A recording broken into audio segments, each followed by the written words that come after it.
What if we reimagined education? What if technology could make our campuses connected and secure? Can we use digital tools to improve the way we teach and bring the best of online and on-campus teaching into our own lessons? What if every room could become a classroom? Can we personalize learning so every student can succeed and make education accessible to all? Welcome to Microsoft EduDay. Let's reimagine education and unlock hybrid learning.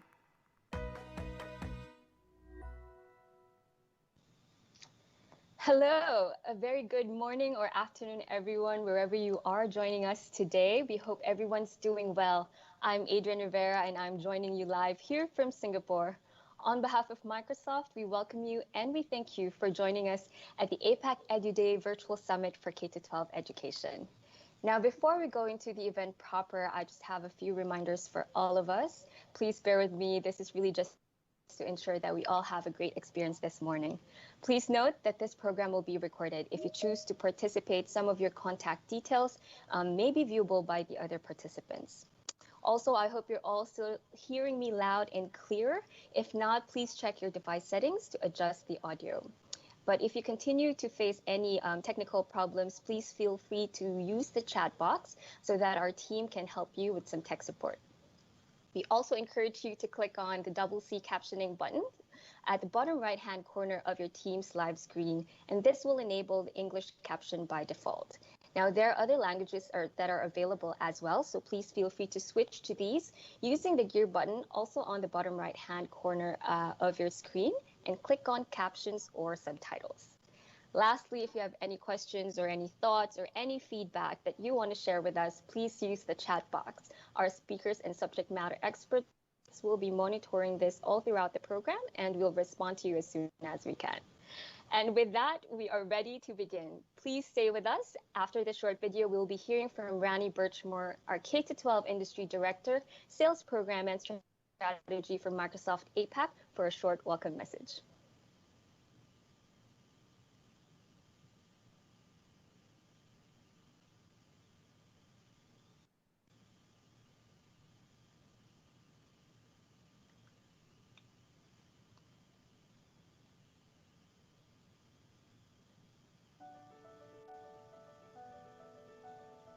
We've been going through so much these past couple months, and I just want to check in and see, how are you guys feeling right now? With all these different emotions and things happening in our world, how are we feeling? Learning can happen anywhere. With my laptop and with my notepad, I had everything that I needed. They're using lots of different apps that are new to them. They're loving Flipgrid and enjoying doing the videos. Teachers are using OneNote in the classroom, Flipgrid in the classroom to increase the level of learning. Students are able to show their personality through the online platforms. Thank you for everything. It's my pleasure to be a teacher. With more ideas, we can create a better world. The most important thing is not what you learn, but then what we can do with that. I live in Delhi and we design an acid rain shield for Taj Mahal. I know that I can make a difference. That I am learning. That I have a voice. And that I matter. We're getting into a whole new way of learning. And when something is new or something is challenging, what do? We take a deep breath. Hold it for that second and let it out.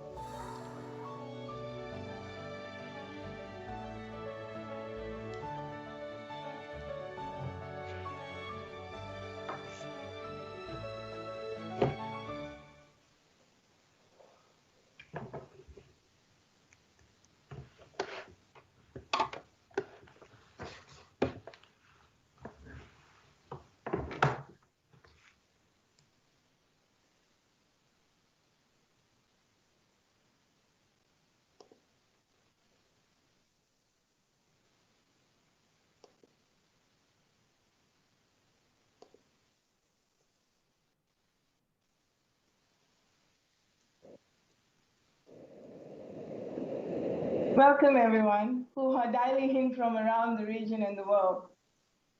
Those of you who are here listening to this session live and to those listening to the recorded sessions, thank you for investing your time.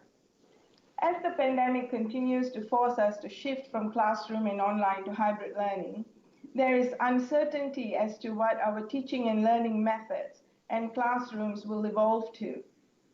At the same time, this uncertainty also presents an opportunity to improve everything from the way we teach, the way we learn, and how we support each other in the education ecosystem. Here at Microsoft EduDay, learn how best to take advantage of the new opportunities arising from this disruption. Today, we have educators, leaders, and leading institutions sharing how they are adapting to the changing environment to drive innovative student and teacher engagement. We have government leaders sharing how they are transforming operations and putting systems and processes in place to ensure a secure, safe, and connected schools environment. Let's look at the agenda for today. We will hear from our Global Vice President, Anthony Salcido, who will share some insights and thoughts on how the world is adjusting and recalibrating to address the needs of teachers, students, and education at large. You will then hear from our first panel titled Student-Centered Response During the Pandemic. Our guest speakers will share their observations on the effects of pandemic to the schools. They will be providing some insights to what school leaders and educators should be keeping in mind to ensure not just the recovery, but also the reimagining of new systems and educational tools. Tools that are centered on students' needs today and in the future. Following that, I'll be back in a fireside chat titled Transition to Hybrid Learning from the Pandemic to the New Normal. We will learn from guest speaker of the Ministry of Education in Philippines, who is leading the transformation towards hybrid learning. We will hear how the team there are ensuring our education ecosystems are evolving rapidly to cater for the continuity in learning for our students. After that, we will be taking you into the classrooms to showcase the solutions and technologies that are helping our teachers make hybrid learning and learning a reality, teaching and learning a reality. Get ready to be immersed and learn. We will finish the day with some amazing testimonials from teachers and students who are living and breathing this transformation every day in classrooms. I want to take this opportunity to thank you all for the passion and resilience you have showed during the adversity of last year. Thank you for your commitment to continue to make it possible for our students to be empowered to do more. Now let's discover the opportunity to reimagine education together. Back to you, Adrian. Thank you, Rani, for that inspiring message. That was definitely a good reminder why we're all here today. And just like you, and I'm sure our audience is as well, we're all excited for the lineup of topics and speakers that we have this morning. Now, everyone will be seeing Rani again in a little while, but for now, we will be watching another short video, and when we get back, we will welcome on our virtual stage Anthony Salcido, Vice President of Worldwide Education for Microsoft, to share with us a post-pandemic vision for education. Every generation has the opportunity to inspire those that follow in their footsteps, to pass along the wisdom, knowledge, and experience needed to reach new heights. Microsoft is working to create a better learning environment for every student with modern tools that are intuitive, collaborative, and accessible to all, so every student is empowered to achieve more. This is the modern classroom, where we go beyond memorization of facts and figures and a one-size-fits-all education, where students learn in the way they learn best, on the tools they will use in the future, where teachers create experiences that spark creativity.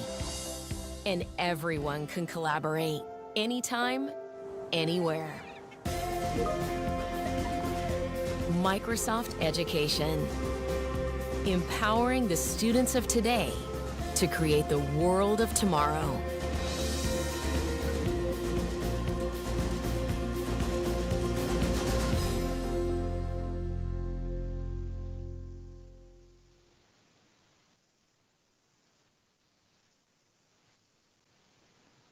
Thank you, Adrian, and thank you, Ronnie. It is a great pleasure to be with all of you here today at such an important time for the world of education. I think it's super valuable for us to get together and learn and share in forums such as this, to embrace what is historic change taking place across our schools, universities, impacting educators and students. I must start off with a reflection on the work that's going on all around the world, and start with a thank you. Thanking you for not only joining this narrative and discussion, but for all of the work that you're doing as leaders and educators to support your schools and students during what has been an incredible time of change and disruption over the last 12 months. As someone who's been working on education transformation with schools and universities for over 25 years, I have been blown away by the amount of progress, the amount of heroism that we've seen in classrooms and education around the world. It has been truly incredible to see the kind of change that's happening. And frankly, it's been really, really something that we've got to recognize. And hopefully when we're beyond the pandemic, we can thank and recognize the great work our faculty and teachers have done. One of the most heartening things for me as someone who's been working in transformation with schools and technology specifically for the last 25 years, the role of educators has only been increased in a time where technology has been center stage in the world of learning. And I think that's a reminder for us to celebrate and recognize the value of teachers, but also get encouraged by the fact that technology is not a threat to the importance and the role that teachers play in classrooms and changing classrooms as we go forward. Now, I want to really reflect on what has been a century of technology change in education. This change has required devices to come into classrooms and really bringing new technology in for the last several years that you all have been working through. And while this change has been very focused on the classroom, bringing devices and materials from calculators to projectors into the physical spaces of learning, the future is all going to be about expanding and erasing the lines between the classroom as we see it today, or maybe before COVID, and what we'll see after, where everywhere is a classroom, and frankly, the devices and resources that institutions think about have to be done in that context. What was an opportunity to expand the way in which we thought of transformation beyond the school, erasing the boundaries of learning, creating unlimited opportunity for educators to really reach students, to connect to curriculum and collaborate with students, has really been something that has been enhanced and now is an imperative for school leaders to think about as we go forward. Not only embracing hybrid learning, but the real focus of why we're in school. What does being in school even mean? What are students learning for? And how do we prepare students to be their best selves, to make a difference in the economy, in their future life, and to help solve some of the biggest challenges that we face as a society? This is the motivation that all of us need to embrace as we not only face the life post-pandemic, but really embrace the opportunity to reimagine everything about education going forward. As we think about this transformation, it's important to recognize that this transformation is all about people. As much as I talk about the dynamics of technology and the transformation all of you are thinking about as it relates to remote and hybrid learning, the dynamics of delivering services with the cloud, digital curriculum, devices and connectivity for students, these are all real issues. But the real success that you'll face and see is going to be driven by your people. Do you have the right culture with your teachers and students? Are parents involved to embrace the change? Are you thinking with a growth mindset to optimize your facilities and resources in a positive way? And do students enter whatever learning environment they are going to, whether it's virtual, hybrid, remote, or traditional classroom environments? Do they have purpose for how they're using their materials and learning, why they're learning what they're learning, and how do they use that learning to fuel their skills and development going forward? We're seeing a shift in the skills that are needed by society. One of the things to recognize in the world of COVID is a changing workplace dynamic, where the skills that we need to prepare students for are constantly changing. And as we prepare students for these new range of skills, we've got to recognize the changes to make sure that students leave classrooms and universities job ready and job focused to take their talents forward. And as I move to the next slide, I want to really just reinforce the skills that we see across the environment. Certainly, we see the traditional collaboration, creativity skills that we've seen across historic education environments. There are new C's added to this, things like caring and understanding and appreciation of diverse cultures globally, the importance of understanding curation of learning materials and resources, improvement in understanding computational thinking and coding to really give students the tools that they need to live and thrive in this digital economy. We need students that understand and appreciate the value of relationships, that are resilient to embrace change, and certainly understand that importance in a very, very real way. Now, we also need to make sure that learning, while it is made for inclusive and diverse student access, it also is made for everyone, that we understand the dynamic of the need to break down the barriers of classroom access and learning access for every student on the planet. But we also need to make sure that we're bringing student voices focused. Now, as we shift to the road ahead, I want to reinforce really the stages that we've come through to get here. I've been working with schools across Microsoft's work, and all of the folks at Microsoft have been supporting schools and universities for over 12 months. And the road ahead is really fueled by 3 core stages. And I want to really start by reflecting on the response phase. Now, the response phase is and I just want to highlight, I'm having trouble clicking the slides. So if someone can help me click the slides, because they are not clicking on my remote control device. This is one of the demonstrations of the challenges with these virtual learning environments. But certainly, as we think about these 3 phases, it's important to understand where you are, your constituents are across this continuum of change, because there's lots of disruption. I want to reinforce that it starts with people. And as schools and universities have thought about the transition to remote learning, making sure faculty, teachers, and students are ready for why they're learning. Do they have the right emotional context and well-being to understand and appreciate the disruption that's taking place? And it's important to understand that journey, whether it's the recover stage where our first reaction was to keep our students and staff safe, to this notion of really building the foundation of planning for this focus. But we know the third stage, and what this meeting is all about, is how do we reimagine the future of learning and the future of education. We know that while we all want to get back to face-to-face learning and back in classrooms, our focus is not to go back. It should be to move forward and embrace what the future of learning looks like around the world. And I want to highlight here some of the key themes that we're seeing around the world that we've got to recognize as we embrace the changes that are taking place. So we can move to the next slide. I want to just highlight some of the key elements that we're seeing moving forward for schools.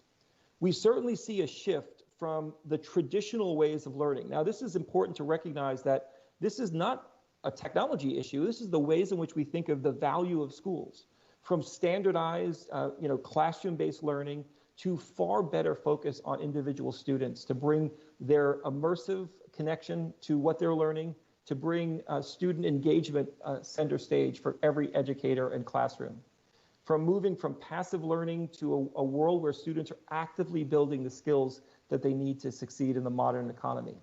And to create the agency that students need to be confident in their skills development and be meaningful in terms of how they build relationships and understand the reason why they're learning what they're learning. This shift is something that has been widely embraced for educators for many years, but this is something that's now possible with the technology foundation that we've put in place and frankly accelerated for the last 12 months as we move to remote learning and embracing hybrid learning going forward. As we think about the dynamics, we certainly see this as a world where educators are wanting to move forward. On the next slide, you can see 67% of educators recognize that this is something that we need to do. They certainly don't all feel equipped to do this. And this is why you as leaders need to bring that urgency, but also the confidence to your teams to embrace these changes positively and to learn from each other. Microsoft has a great collection of Microsoft innovative educators around the world who are bringing this change possible, sharing learning and their ideas across the world. As we think about the dynamics, we've got to be mindful, and you as leaders need to be mindful of what you need to do for educators, leaders, and students that you touch.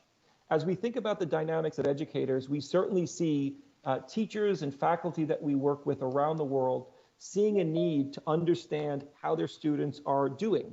This is the importance that data provides, and you've got to make sure that you're providing very actionable and clear data to your educators so they can have a sense of student engagement and student progress, just like they would if they were seeing students and having visual cues that students are often not sharing when they're remote.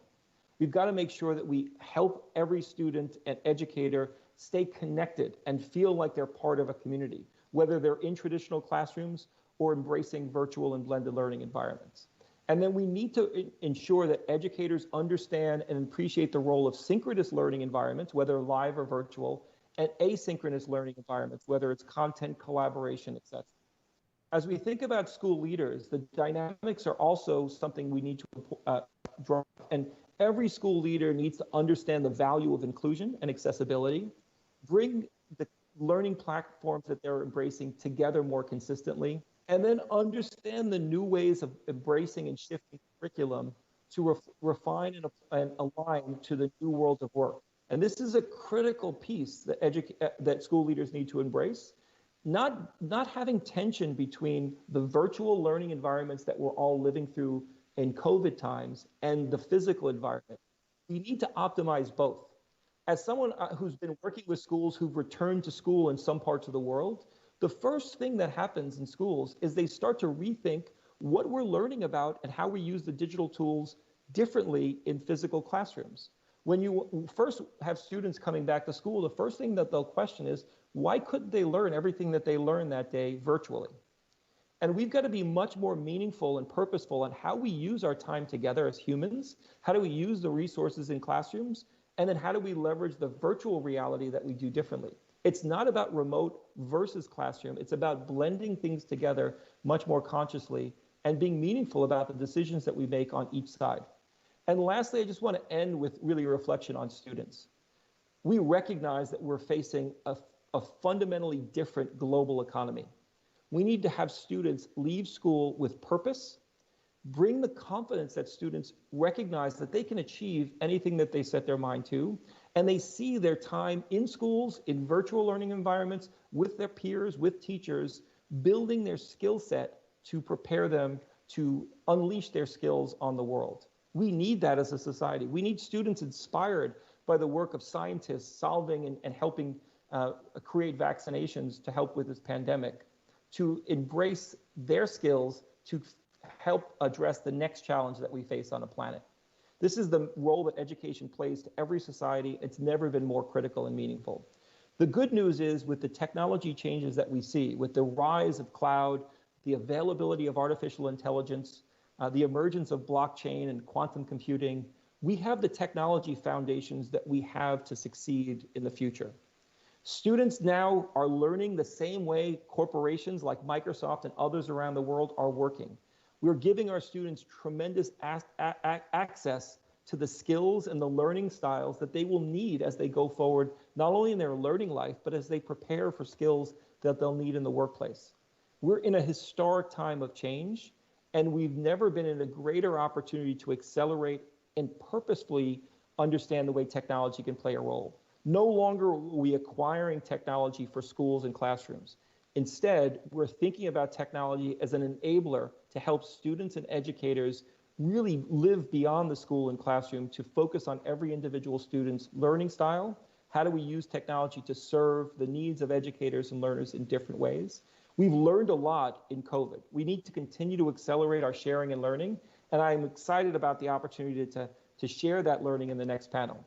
Thank you for all the work that you're doing. Continue to bring positive energy and optimism for the journey forward, and I thank you for joining us here today at EduDay. Thank you, Anthony, for joining us. We know it's your nighttime in the US, but those are really great insights that you've shared. It has definitely been a challenging time for all of us, but it has presented an opportunity for our schools to reimagine how we continue to advance our education systems through technology.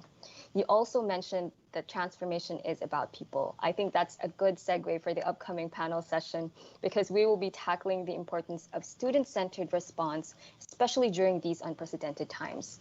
Now, in a few seconds, we will be joined by our guest speakers, Dr. Cheryl Monterola, head of the Center of Integrated STEM Education in the Philippines, and Dr. Sungsup Ra, Director, concurrently Chair of the Education Sector Group from Asian Development Bank, who will be joined by Larry Nelson, our panel host and Regional General Manager of Education for Microsoft Asia. Please stay tuned, everyone. We are all teachers. And we are all learners. We each learn in our own way. Okay? Is my audio okay? We are designing an acid rain shield for Taj Mahal. You hear my We are audio? working on the science and archaeology behind Pompeii. We are working on how we can save water, and it was really cool. We are surgeons and climate scientists. We are architects and artists. We are anything and everything we want to be. I want to be an engineer and a poet. I want to be a lawyer to help other people see reality. We all have our own challenges. Math is sometimes hard for me. I'm really bad at writing. Programs are challenging for me, But we find ways to make them opportunities. So we can see and understand. And come together to solve problems. Then it would come down this way, go through the filter, then it would come into the rain catcher. In school. And in the world. I want to help people by breaking stereotypes, showing people that we all stand together. I would probably try and help people who aren't really confident in themselves. I want to see the world turn into a better place for everyone. We're not waiting for tomorrow. Because we're creating a future today.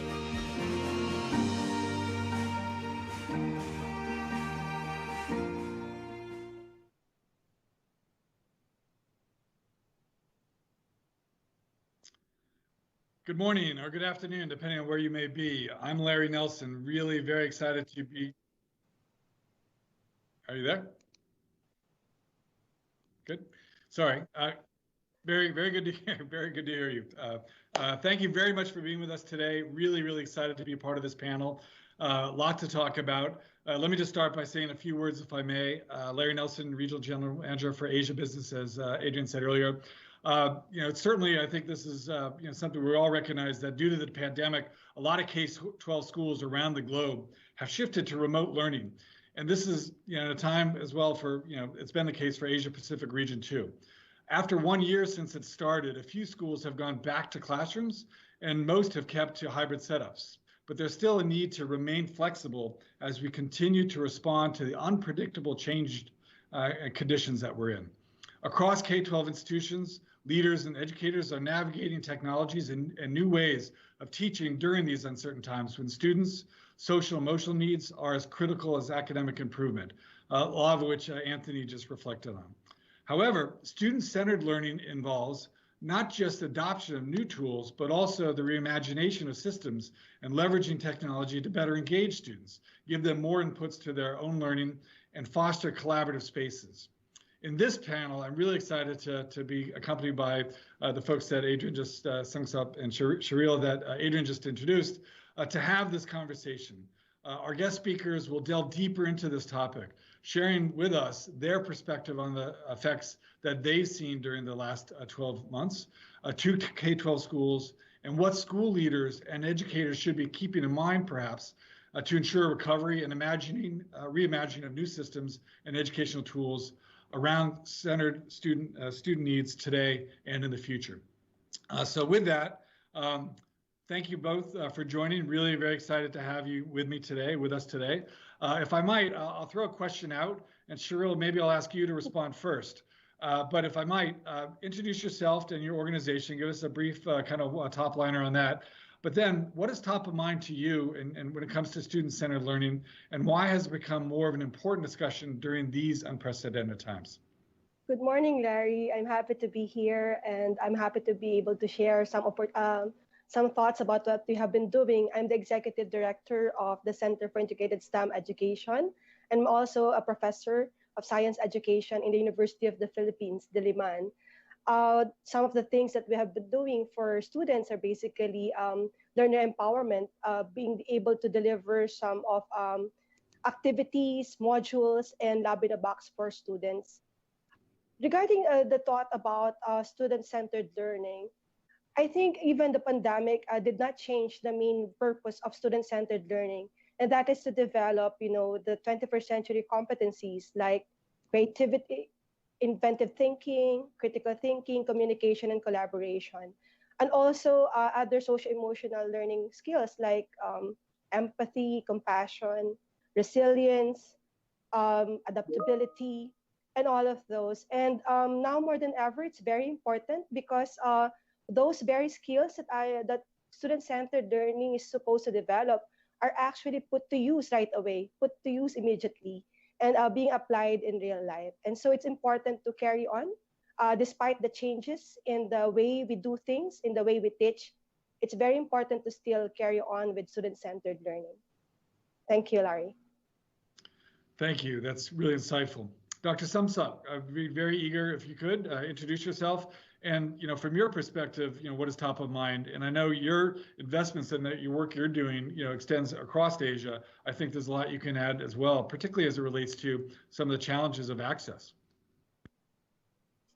Yeah, Larry, thanks very much for inviting me. Very important this event. And also, I'm very happy to be with Sharia also here. I am Samsak Ra. I am Director of the Asian Development Bank, in charge of the education, health, and social protection, particularly in South Asia. Also, concurrently, I am Education Sector Chair, looking after the strategy of the ADB education sector. ADB education sector, we have about more than $10 billion portfolio now, covering from pre-primary to all the way to higher education. And also recently, we have also rise of the technical vocational sector here very much. And then the digital technology become very important to us. Now is a very important event we can talk about the opportunity of the education technology today, particularly amid the pandemic situation. What is on top of my mind, you ask me, is that our questions on how do we address widespread the learning losses, especially among poor and marginalized students. How do we address the increased learning gap given the digital divide? The pandemic forced all countries to make it a drastic, I would say, transition to remote learning, but many students were left behind because of lack of access to devices and internet. ADB recent study in Bangladesh revealed that 76% of the primary school aged students do not have access to internet. 46% do not even have access to TV. As a result, 2/3 of the learning time were lost. As an immediate measure to mitigate the adverse impact, ADB, we need to support student and teacher to make it the most out of available remote learning channel. Another ADB study across the 4 countries, Uzbek and Kyrgyz, Cambodia and Bangladesh highlighted it, the challenges in teaching and learning remotely. Many students in developing countries do not own laptop or tablet, are likely to use their parents' mobile phone. We know, of course, it is not ideal instrument for teaching K-12 students. The impact of school closure is even more significant for teaching and learning STEM subject, since it requires laboratory material and experiment and also careful demonstration. Moreover, school disclosure and also learning from home have re-emphasized the crucial role of the teachers. However, teachers needed support in adopting pedagogical practices to be able to teach effectively using digital technology. We also needed to continue to monitor the learning progress of students to identify and support their lagging students, even if a student have access to connectivity. And not all students can learn well remotely. In order to provide a lagging student with additional support, first we need to identify them. However, this information may not exist in many countries. For example, the Ministry of Education in Mongolia prepared remedial materials to narrow the gap between well-performing and lagging students. But there's no way to identify which student is lagging, as no assessment of learning was done during the pandemic. Thank you. Yeah, really fascinating. I know many people have described this as a K-shaped recovery. For the folks that have greater access, they continue to advance. For those without access or less advantaged access to resources, not advancing as well. And real serious questions about how you catch up and what can be done to support those particular student populations. If I might, Dr. Sumsup, go straight back to you as well to give your additional observations and challenges that are being faced during this disruptive time. And can you share some of the work that ADB is doing to address this in particular, and STEM pieces as well? Yeah, in fact, we are also struggling because we were not ready. But K-12 students are facing many challenges caused by this disruption from the pandemic, as you described. ADB has been supporting countries to mitigate the learning impacts of the COVID through the new project, as well as repurposing ongoing project for better response for recovery. ADB assistance focus on the 4 areas. First, supporting access to device and also connectivity. And second, supporting teachers for effective remote teaching. Third, providing context-specific support for remote learning. And the fourth, supporting studies to identify gap in remote teaching and explore solutions. First, to support access to the device and connectivity, ADB in Philippines and also Armenia provided grant funding to procure radio devices and learning materials and also tablet, and develop e-learning platform with digital content. In Bangladesh, ADB provided grant also funding to support tablet and also pilot remote tutoring to promote self-learning by out-of-school children. Second, to support teachers for effective remote teaching, ADB in Meghalaya, India, has provided free internet connectivity and to the school and teachers with smartphones with preloaded learning content. Now what happened, Meghalaya government is now considering providing similar facility to all schools in the states. In Cambodia and Indonesia, ongoing project support use of the blended learning for teacher by installing video conference equipment. Pedagogical support is also a key component of this project. The Cambodia and Indonesia project help build capacity of teachers as well as school leaders on pedagogy. In Sri Lanka, recently we approved a $400 million education program. That program supports teachers on inquiry-based learning. In Bangladesh, ADB support remote coaching for primary school teachers. Third, to provide context-specific support for remote learning. The Sri Lanka program support government to map availability of the different level of technology, for example, like high-tech, mid-tech, and low-tech, to develop customized approach depend upon the local context. For example, we can provide online or TV, radio devices, and printed material to the student and teacher. Program also support development of curricula and also materials for blended learning. Lastly, to identify gaps in remote teaching and explore solutions, ADB has supported studies to evaluate digital readiness based on infrastructure and also parental knowledge and also engagement of the private sector, etc. And study assessing the use of education technology and during the school closure. Thank you, Larry.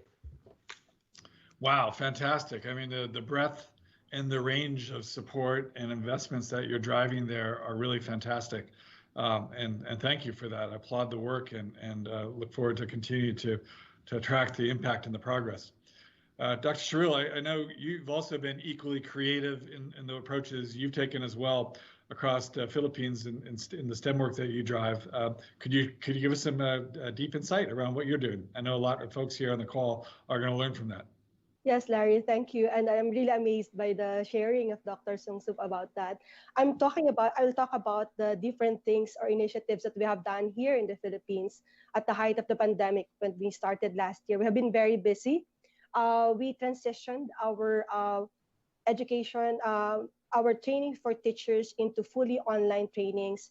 We actually converted some of the workshops, like design thinking workshop or innovation workshop, into fully online delivery. And we were successful in assisting some teachers and even university professors in defining edutech innovations, some of which are actually being transitioned into fully funded projects from the University of the Philippines. Other initiatives for assisting teachers involve webinars for introducing different forms of assessments and learning activities for the new normal. In terms of materials for students, we produced a series of COVID-19 comics. There were actually 6 of them in total. And the first 4 of the series were actually picked up by the Department of Education and were circulated across all public elementary schools. And we're estimating that we're able to reach about 12 million students through the COVID-19 comics. And then because in the Philippines, we don't have a formal science curriculum in kinders to grade 2, what we did was to pilot a K-12 science program, but this time intended for remote learning delivery. So because it's going to be remote learning delivery, what we did was to produce modules to accompany the entire program. And then we assembled sets of lab in a box to go with the module because the modules would ask students to perform hands-on activities, simple experiments, some worksheets to be answered. And also because this is going to be remote learning delivery, we were expecting parents to sort of assist or help out in some of the activities. So what we did was to, sort of also capacitate the parents. We prepared video tutorials for them so that, they can assist, they can work hand in hand with their kids in doing some of the experiments.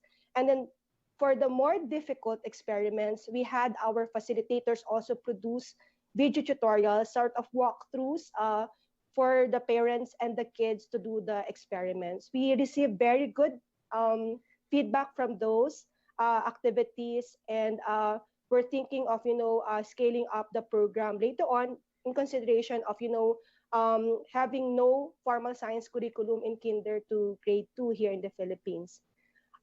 For secondary level, particularly for senior high school, pre-pandemic, we already have a STEAM innovation program in 12 STEM schools in Sorsogon, Philippines. We are supposed to have a community STEAM expo to showcase, the innovative solutions of the students. There were 94 of them, 94 projects from that STEAM innovation program. We were supposed to have a community STEAM expo, but because of the lockdown, we had to redesign the delivery. So we converted it into a STEAM innovation competition. Students were requested to submit explanatory videos of their innovations, and then some digital posters to discuss the results, the materials, methods, and results of their studies. We were able to receive 94 of them, spread over topics like agricultural technology, material science and innovation, life science, and also physical science. And we were able to select best or winning student projects.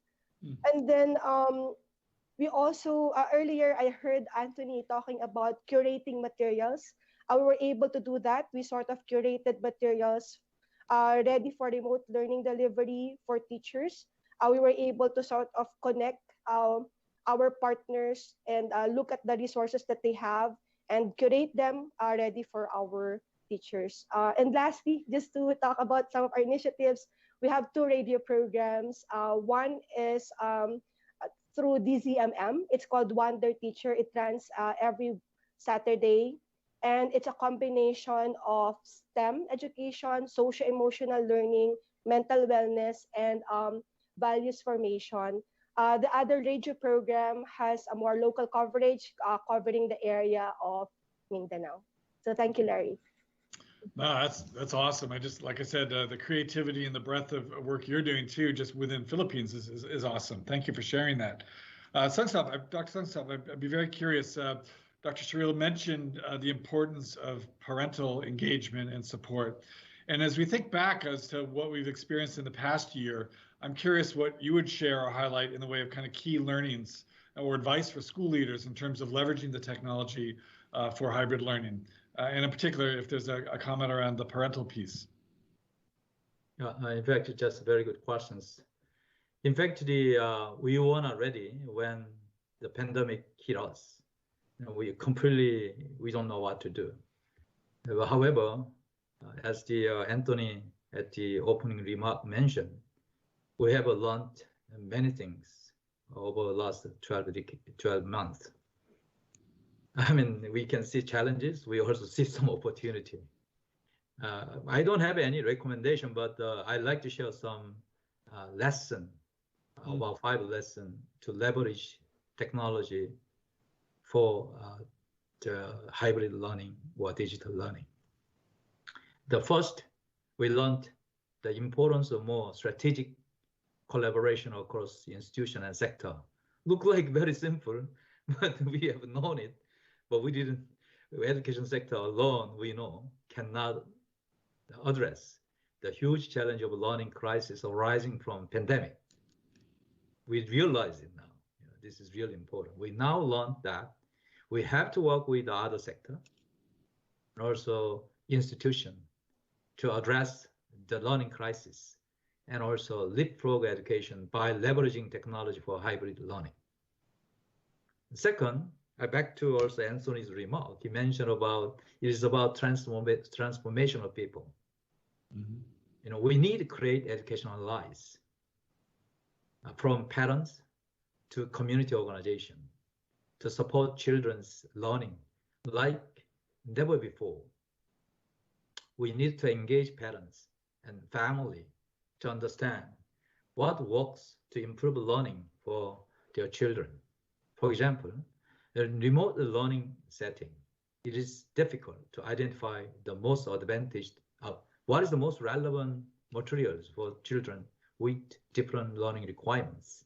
Therefore, school leader and also teacher need to continuously engage with parents and also family to better understand the student need and concern, and also how they learn better.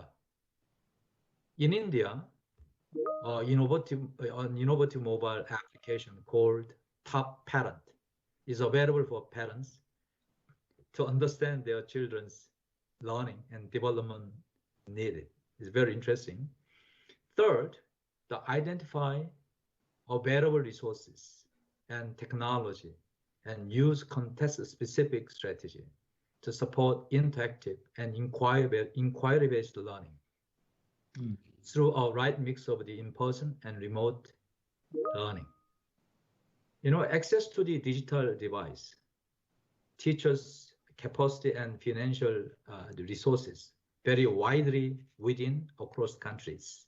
For example, creating peer learning groups through WhatsApp may be more effective in some developing countries rather than using the Zoom under unstable power and internet connection.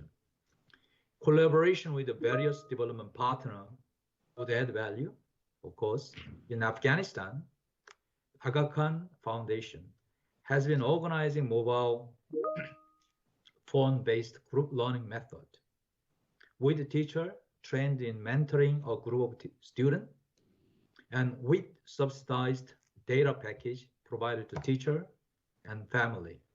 The fourth, I just re-emphasize teacher training is imperative. I think Anthony also mentioned about this, importance of the teacher. Continuous support by teachers is critical for sustaining students' motivation to learn during the pandemic. This is especially true for students from low-income backgrounds, as their parents tend to be less educated and may not be able to provide adequate support. Therefore, teacher is key. To leverage technology for effective hybrid learning, teacher training is essential. Lastly, don't overlook the social, psychosocial support, as the Sharil mentioned. The pandemic has thrown educators and students and parents into uncharted territory for uncertain period of time. We need to give due importance in providing psychological support to students, also teacher, and as well as the parents. Thank you. Thank you. Great input. And Cheryl, before I go to you, I want to make a comment to the audience, those listening. If you are able to, or if you'd like to pose any questions or ask any questions of our panelists, please do feel free to do so. Put your questions in the chat. I think our moderators have posted something there for you, just as a little tickler. But we do want to make this interactive if possible. So if you have any questions, please put them in the chat, and we'll make sure that we can present them to the panelists as well. But Dr. Sharil, if I might ask you as well, if you could share your insights on the learnings as Dr. Sungsap just did. Thank you, Larry. I perfectly agree with Dr. Sungsap that we have learned a lot of lessons since last year. And earlier, Anthony mentioned that it's all about, people. And the greatest learning that I have realized is basically to develop this mindset called learning to flourish. Learning to flourish means being able to thrive, prosper, regardless whether circumstances are, favorable or not. And it's very important during this, challenging times to adopt that kind of mindset, because it also opens you to the possibility of, being resilient, being able to learn new things, being able to adapt to, available resources, make do, make better. And these are the very things that we want to carry on even after the pandemic. It's very important that if we have learned to flourish even these difficult times, we can do a lot more better when when times are better. And also, I want to echo the same thoughts with Dr. Sungsap and Anthony earlier about the importance of reaching out, the importance of collaboration, partnerships. That so for school leaders, sometimes we understand that our resources are limited and perhaps tools and technology might be limited, but we have a community. We have stakeholders such as private institutions, universities, non-government organizations, education product developers, and even learning or training providers. So it's a matter of reaching out to them, also collaborating with them, partnering with them to be able to sort of tap the resources that they are able to offer for your school, and make do with, for example, the resources that you have. So earlier, talking about how can we leverage or hybrid technology for our school. So what we need to do is, for example, evaluate or assess what you already have, and the keyword is to optimize the use of those available resources. But at the same time, keep your eyes open to the possibility of newer technologies coming in, and being able to be open to learn new skills in using those technologies. So it's really optimizing what you have, flourishing in whatever you have right now, but at the same time being ready for newer technologies and even better things. And lastly, the idea of compassion, being able to also feel for others, the limitations, the restrictions that they have, the challenges that they have, but at the same time also being inclusive in the things that we do. So these are the things that I have learned so much, Larry and Dr. Shinsu. Thank you. Yeah, really sound feedback and really good input. There was actually a question in the chat, which I'm really excited to address or share. Sungsup and Cheryl, if either one of you would like to respond to it as well. I'm hoping that our moderators are also providing some links to a couple of resources that Microsoft's made available. But there's a question about, just what are the frameworks or models for best practices around hybrid learning? Anything you might point to or share in particular, or is that something perhaps you'd like to take offline if necessary?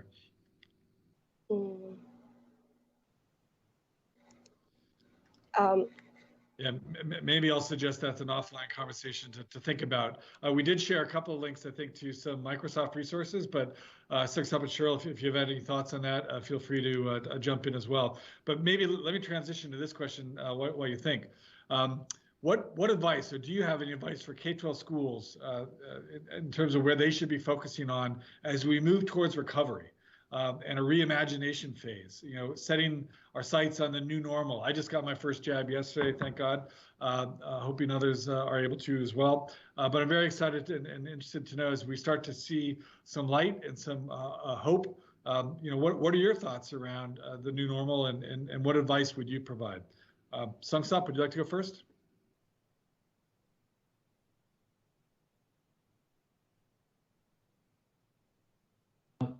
Sure. Can you list? Okay.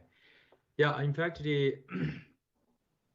how do we prepare the new normal? As we can say, that there are many challenges and opportunity ahead. Since we're still going through pandemic, it is not easy to imagine the future because we are so busy and so occupied. But I have about 6 suggestions for recovery and reimagining the education, and also setting up the new normal. The first, I suggested we focus on remedial education for students who have been left behind during the pandemic. Moving forward, teaching at right level and providing digital skills will be even more important, as Anthony also mentioned in the opening remark. Second, we need to establish large-scale and real-time learning assessment system. Without it, we cannot identify and support a lagging student and undertake a remedial education program effectively. So It's extremely important we think about and this the large-scale learning assessment when school open. Third, we need turn this crisis into an opportunity to encourage government to invest more in online or branded learning. Revisit pedagogy for more interactive and inquiry-based hybrid learning to revive students' interest in and motivation for learning. Fourth, I suggested we expanded the school-based management and engage school community stakeholder and partners to take responsibility for school improvement and student achievement, as I already mentioned a while ago. Fifth, I suggested strengthen social-emotional support and counseling to address mental health issues and provide career guidance. This may include, for example, creating an online platform for monitoring and providing targeted support to students, teachers, and parents. In the US, there are some, I think, software company providing this kind of support. I don't know, I can mention about the name, but those provided online programs for social emotional learning. Finally, we need to be creative by leveraging available technology and resources. Pandemic make it possible for students to interact and learn from one another beyond traditional national border, through a virtual student exchange program. For example, Korea, New Zealand, Australia recently launched a virtual student exchange program. And now under the program, students from Korea and Australia and New Zealand discuss culture, history, and other global issues in English for Korean students and in Korean for Australian and New Zealand students. This provides an opportunity to keep the student with interactive and soft skill and nurture the global citizens. Thank you. Wow, tremendous. Again, great work and really great insight. I know we're recording this. I'm hoping we'll have the opportunity to transcribe and pull together some of these approaches you shared with us, Dr. Sung-Seo. Dr. Cheryl, in closing on the last question, if I might ask you to respond on this also, there was a question that came up in the chat about the ethical issues. So as you're thinking about your advice in moving to the new normal, I wonder if you might be able to touch on that as well. Yeah. Thank you, Larry, for also pointing that out. Regarding, how to move forward with this, probably in a nutshell, I would like to say that whatever good practices, whatever good lessons that we have learned from this time, we have to sustain. But in terms of the ones that didn't work, the solutions that were ineffective, we have to rethink about them and improve them moving forward. So some of the main components that we need to work on, like earlier Dr. Sung-Soo mentioned about continuously investing in professional development of teachers. We need to really equip teachers with the skills to cope, how to participate in either remote learning delivery or blended learning delivery. Sometimes it still boils down to teachers being able to ask the right questions. It's regardless of tools, for example, or the technologies, but it's the framing of the questions that will really elicit higher order thinking skills. And if teachers are equipped with that, even with these constraints in learning delivery, if they're able to pose questions that are well thought of, then they will still be able to develop these higher order thinking skills that we expect our students to have. Another thing is on ecosystem. The idea of joining government, industry, and education sectors to work together, whether coming from private or public institutions, being able to synergize their different initiatives and programs to support students' learning. And of course, being able to also provide resources if need be, whether it's tools, technology, or knowledge and information, or even technical assistance or expertise. Another thing is on the idea of innovation intelligence. We should learn from this. The idea is that we have to move forward, whatever good practices, collaborations that we have here, we need to sustain it.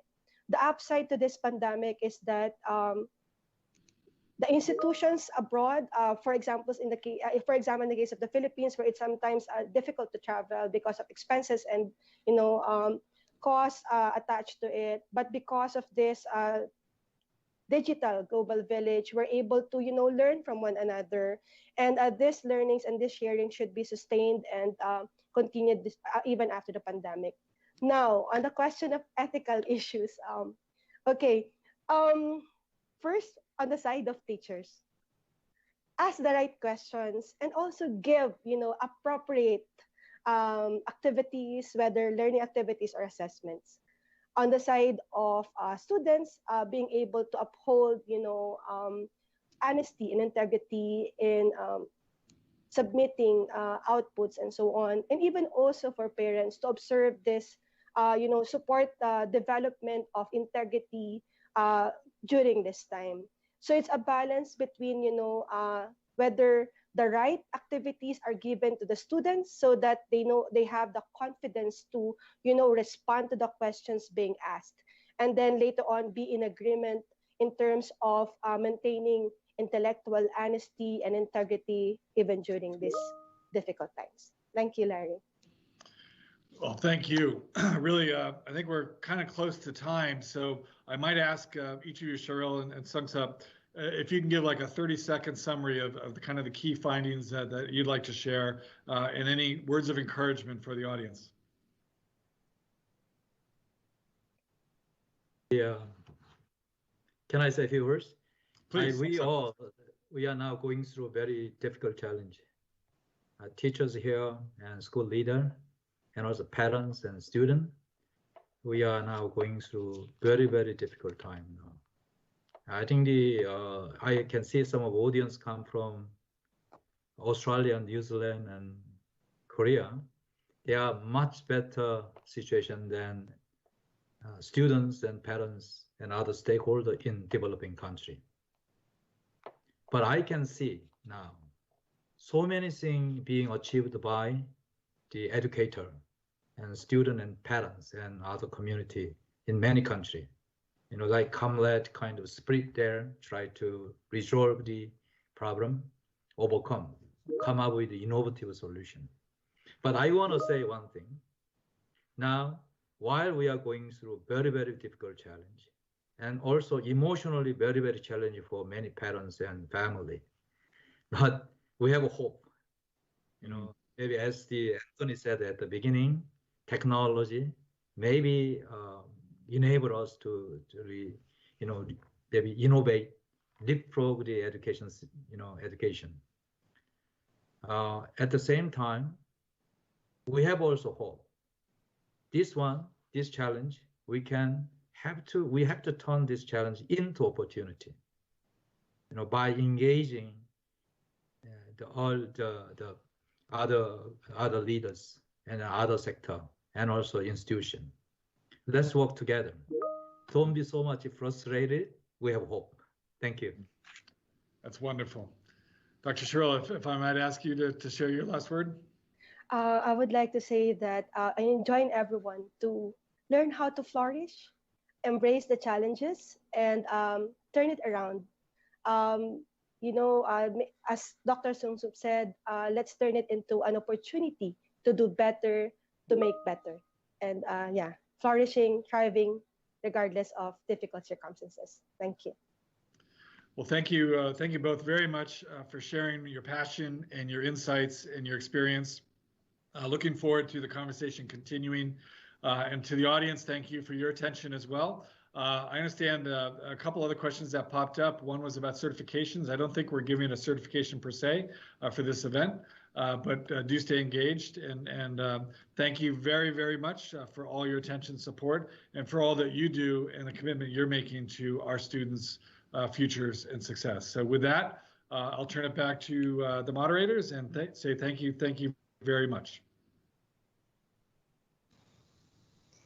Thank you so much, Larry, Dr. Cheryl, and Dr. Sungsuk for that very informative discussion. The challenges that students are facing during these times are definitely real, and it's good to hear about the programs ADB and STEM PH are running to support the schools and, of course, our students to help bridge these gaps. Now, there's no better way to transition from here but to hear straight from our education leaders. They have also faced their own sets of challenges, of course, when the pandemic hit, ensuring that they keep learning on and accessible in whatever way or form for our stranded students at home. So in a few moments, we will invite Rani back up on screen together with our guest speaker, Director Abram Abinil, Director of Information and Communications Technology Services from the Department of Education of the Philippines, to discuss the transition of hybrid learning from the pandemic to the new normal. Please stay with us. So you could clap and the TV will turn on, or you can scratch your ear and the volume will go up. Or you could just have the watch and it could open up a hologram of your teacher and she would teach you from her house. Classrooms all over the world in the same year group were connected. So when analysing a piece of literature or something, you'd have ideas from people all over the country. You'd have like this teleporting pad in your room. You stand on it and then it asks you where you want to go, and then you teleport and then you just appear out of thin air. There'll be VR, but you might not actually need the headsets. I mean, students could examine fossils in the desert in Arizona and then 10 minutes later be playing with penguins in Antarctica. Flying things coming to your house, delivering it and flying back to its base.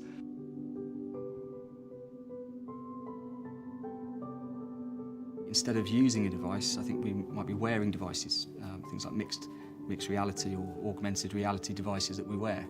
Pupils might have their own individual bot to call upon to aid them in their work or to find some relevant sources of information. Imagine if we could bring Minecraft to life using VR. The thing that most excites me about technology is about inspiring students. Technology's changed so much since I was little that you don't really know where it's headed anymore. They keep coming up with something new and you're like, oh, never thought of that, that's useful.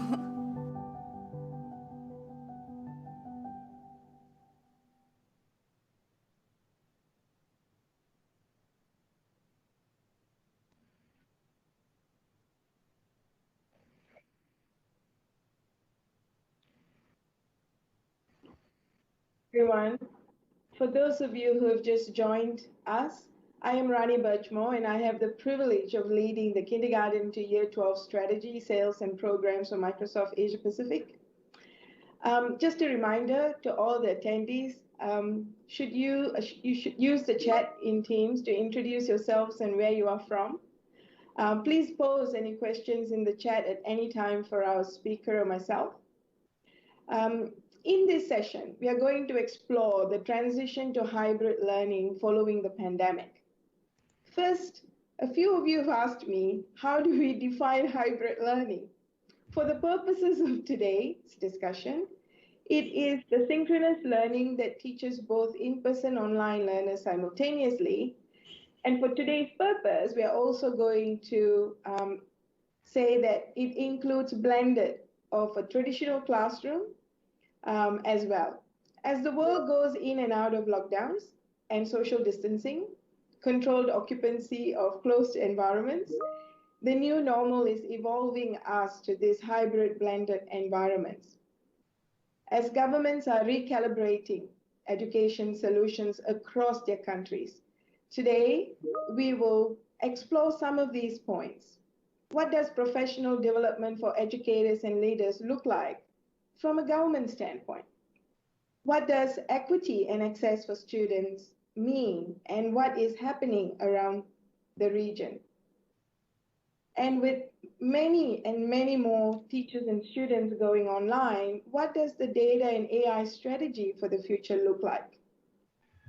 It is my esteemed privilege to have our guest, Director Abraham Avenil, here to share his insights, because he's been knee-deep for years trying to solve all of these requirements for Philippines. And Director Abraham has led and managed the DEPAD computerization program, which covers the ICT infrastructure and software requirements of schools and administrative offices throughout the country of Philippines. And for those of you who know Philippines, it's no easy task. With thousands of islands, this task is ginormous. The Philippines Digital Rise Framework has been able to equip 93% of public schools with technology, making it possible to conduct IT classes. The teacher development platform, the DEPAD Commons, trains teachers and provides access to around 10 million users. DEPAD is definitely leading the way in taking all their services and systems to the cloud in the aim to provide enterprise-grade solutions for collaboration, learning platforms, back office functions like asset management, procurement, payroll, and much, much more. DEPAD has received the Policymaker EdTech Champions Award and was nominated for the Crisis and Conflict Response Award. With that, let me introduce to the fireside chat. Welcome, Director Abraham. Thank you, Rani. Good morning, and good morning also to our viewers from the Asia Pacific region. So, Director Abraham, let's get knee-deep. Let's talk about teacher development. There's a lot that has been said by Anthony Salcedo and our esteemed panelists, Dr. Cheryl and Dr. Sungsap. The Philippines has a very powerful vision for what technology can make possible for young people. Given the scope of the transformation you are leading, what steps are you taking to ensure that the teachers in Philippines are ready to take advantage of the tools and platforms that you are providing? Can we have a chat about that, and then we will come to what success would look like for you in that regard? Well, we look at it in four areas. The first is, of course, building the skills of teachers. Before the pandemic, we've actually been we've already started training teachers. Now, we actually trained around 90,000 teachers before the pandemic using face-to-face modalities. When the enhanced quarantines were declared in the Philippines, we immediately shifted to online platforms of training teachers. We released around 10 different courses for the teachers. These were, at that time, this was around last year, we were able to train around 380,000 teachers, which accounts for around 47% of our workforce. We had 10 different courses focusing primarily on teaching teachers how to become more flexible, teaching them on how to develop their own localized open educational resources so that they could customize and contextualize with regards to their situation. Recently, around 2 weeks ago, we conducted another inset program. This time, we were able to incorporate in our training program learning management system. So it was quite because one of the logistical problems we had last year was we had trainings. We were conducting trainings which were attended by 40,000 people, and checking the requirements so that we could make sure that they did learn the skills needed was quite a challenge. So we released learning management in the later part of that time, but we were really able to maximize the learning management system only 2 weeks ago when we did another set of online trainings, and this was already attended by in the learning management system, we had around 450,000 registered participants. And the advantage of this is really that you can require them to undertake a test before you release a certificate. So it's even becoming, from my perspective, it can be even more effective compared to the face-to-face, because we are requiring a test before they receive a certificate. So that's the first component. The second component, of course, is providing our teachers with learning resources. The department has invested incredible amount of effort in terms of producing print-based self-learning modules, which we upload in our platforms, learning platforms, as PDF files. We've also invested a huge amount of effort in terms of producing TV-based lessons that teachers can make use of when they conduct their classes. So for the first quarter, we were actually able to produce around 1,060 broadcast quality lectures from the best teachers all over the country. And this has been something that we see will be very, very important, not just to respond to this pandemic, but also in the upcoming years when we go back into a more normalized setting. It essentially solves a lot of the problems in the education sector. We have a big problem, for example, with regards to teachers who are specialized in science and math. The DepEd TV episodes will more or less address this situation, since we have some of the best teachers already doing lectures in science and in math, and this can already be used by our teachers for the pandemic and for the future. And then, of course, we're looking at the building up the infrastructure of our department, as well as the devices that teachers will need in order to effectively deliver education in these times. That is amazing. I think using the current resources and leveraging the expertise that already has, that the teachers have and are doing, is a master stroke, I think, because I think we were in a very stressed situation trying to get to as many students as possible.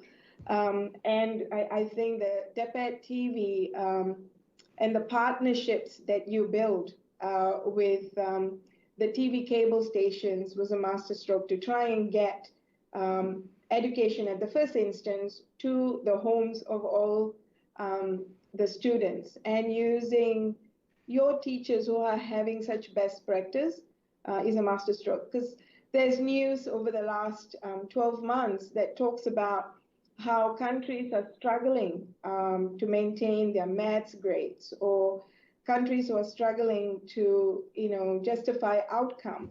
And I just think that, the innovation that Philippines has done to just maximize all modes is fascinating.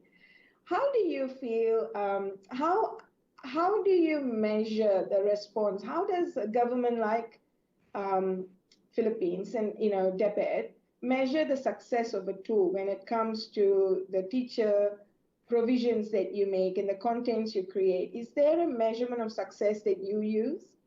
We haven't actually officially defined a measure of success, but we can have we have very, very good indicators already in terms of views. For example, the views that we've had in our online trainings that we did last week, 2 weeks ago, we had 450,000 registrants, teacher registrants. But in terms of views, on the first day alone, we had around 5 million views already. So these were being attended. Not the seminars that we were conducting were being viewed not just by teachers, because we only have around 850,000 teachers in the department. These were being viewed by parents, by people from abroad, by students themselves. So yes, I think that there's a lot of hunger in terms of learning these new modes of approaching education, and there's a lot of interest. And I believe that we have been able to get that level of interest, because, for example, if you look at DepEd Commons, we released that in March last year. 3 months after, we already had around 8 million users. As to date, we have 10 million. Our target is really 16 million because we know that 67% of our population have access to internet using smartphones. And one of the partnerships that we made was with our telephone companies. We were able to get their support in terms of zero rating the DepEd Commons. So students and teachers who would like to access the learning resources, which includes the TV lectures that are being broadcasted in DepEd TV, they can actually download all of this from DepEd Commons for free without incurring any mobile data charges. And incidentally, the DepEd Commons last year placed 4th in terms of the most search item in the Philippines. The only others which were higher was in 3rd place was coronavirus. In 2nd place was the US elections. And 1st place was the NBA because the Philippines is such a huge fan of basketball. That is amazing. And I like the way you define the indicators as you are also working out how the measure of success should be detected, to be measured, because I think it's the right thing to do to make sure that the right platforms and the right technology is allowed and accessible by teachers and students, but even more the user experiences that come from that, so that there is high adoption and high engagement from that audience is very critical. So I like those critical indicators you talked about. I was actually going to ask you this later, but since it came up in topic, I'm going to ask you. You mentioned, access and the content and the broadcast being shared and viewed by parents. It'll be really interesting to understand, because earlier in the session, Dr. Sansap also said about engaging parents. And that I know and I see that Philippines does a fantastic job or heading towards that parent engagement. Can you tell us a little bit about how you are bringing parents into the fold? Well, this was something that we started in just this January. We call it the E2Lai. Essentially, it's a tutoring program. It's a tutoring program targeted towards the parents, because the parents are really a lot of the role of the teachers have been moved to the parents, and they're quite unprepared for this. So we conducted a lot of online tutoring sessions. We conducted this in as many dialects as we could feasibly do. We were able to conduct this at the moment in 3 dialects. And last week we started also our online sessions for those who are disabled. We got resources from some schools which are specialized in disabilities. So we've already conducted tutoring sessions for the deaf and also for the autism. So this is a more relaxed avenue compared to DepEd TV, where it's a whole production process where the teachers have to be extremely on their toes. This one is a more relaxed setting where the teachers make use of the language of the parents to make them more accessible to our parents. It's essentially we cover K-12 as well for our online tutoring sessions which are directed to our parents. And one of the major differences is that because it's done through an online setting, we are able to get immediate feedback from the parents. When they have questions, we immediately answer the issues that they are raising during the session. That's a very, very insightful experiment that is yielding lots of learnings and insights, right? Dr. Abraham, there's a question, and because it's relevant, I'm just going to ask that question here, if you don't mind. I've just lost the question. Give me 1 second. Okay, here we go. Somebody from the attendees are asking, I think most of, I'm assuming the teachers have already adjusted to the online learning. Our next hurdle is grasping the concept of hybrid learning and doing it effectively without compromising the sanity of the teacher. How to balance this system properly? I guess, what's the feedback that you are getting from the teachers? Well, for those teachers who are already into blended learning, they're quite well versed already for this. But I am not that confident yet in saying that the teachers in the Philippines are already ready for maybe not the because one of the major successes that we had in the department was training teachers.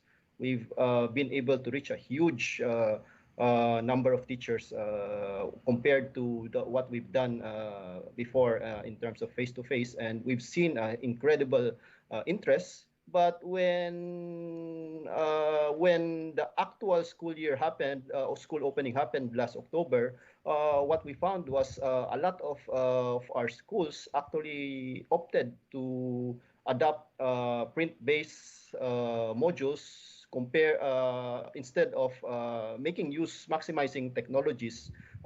We were quite disappointed with regards to the usage of the platforms that we release because we saw that at that time there were already 9 million users of DepEd Commons, but we saw that a lot of our schools still chose to adopt print-based approaches in terms of delivering educations. And one of the learnings we really had with all of this is that it's also important to look into the development of the school heads. So this is something that we are already conceptualizing a program for. From my perspective, and this may not be true for all the schools. From my perspective, is that as a school head, it's difficult for you to choose allow your teachers to go into multiple learning modalities. It's very difficult to monitor, and this is something that we need to build the capacity of our school heads because it's really the situation. Not all of the students in a particular school will have access to technology. But if we rely only on print-based, then it's quite a big disadvantage. There's existing infrastructure, existing devices available in the students.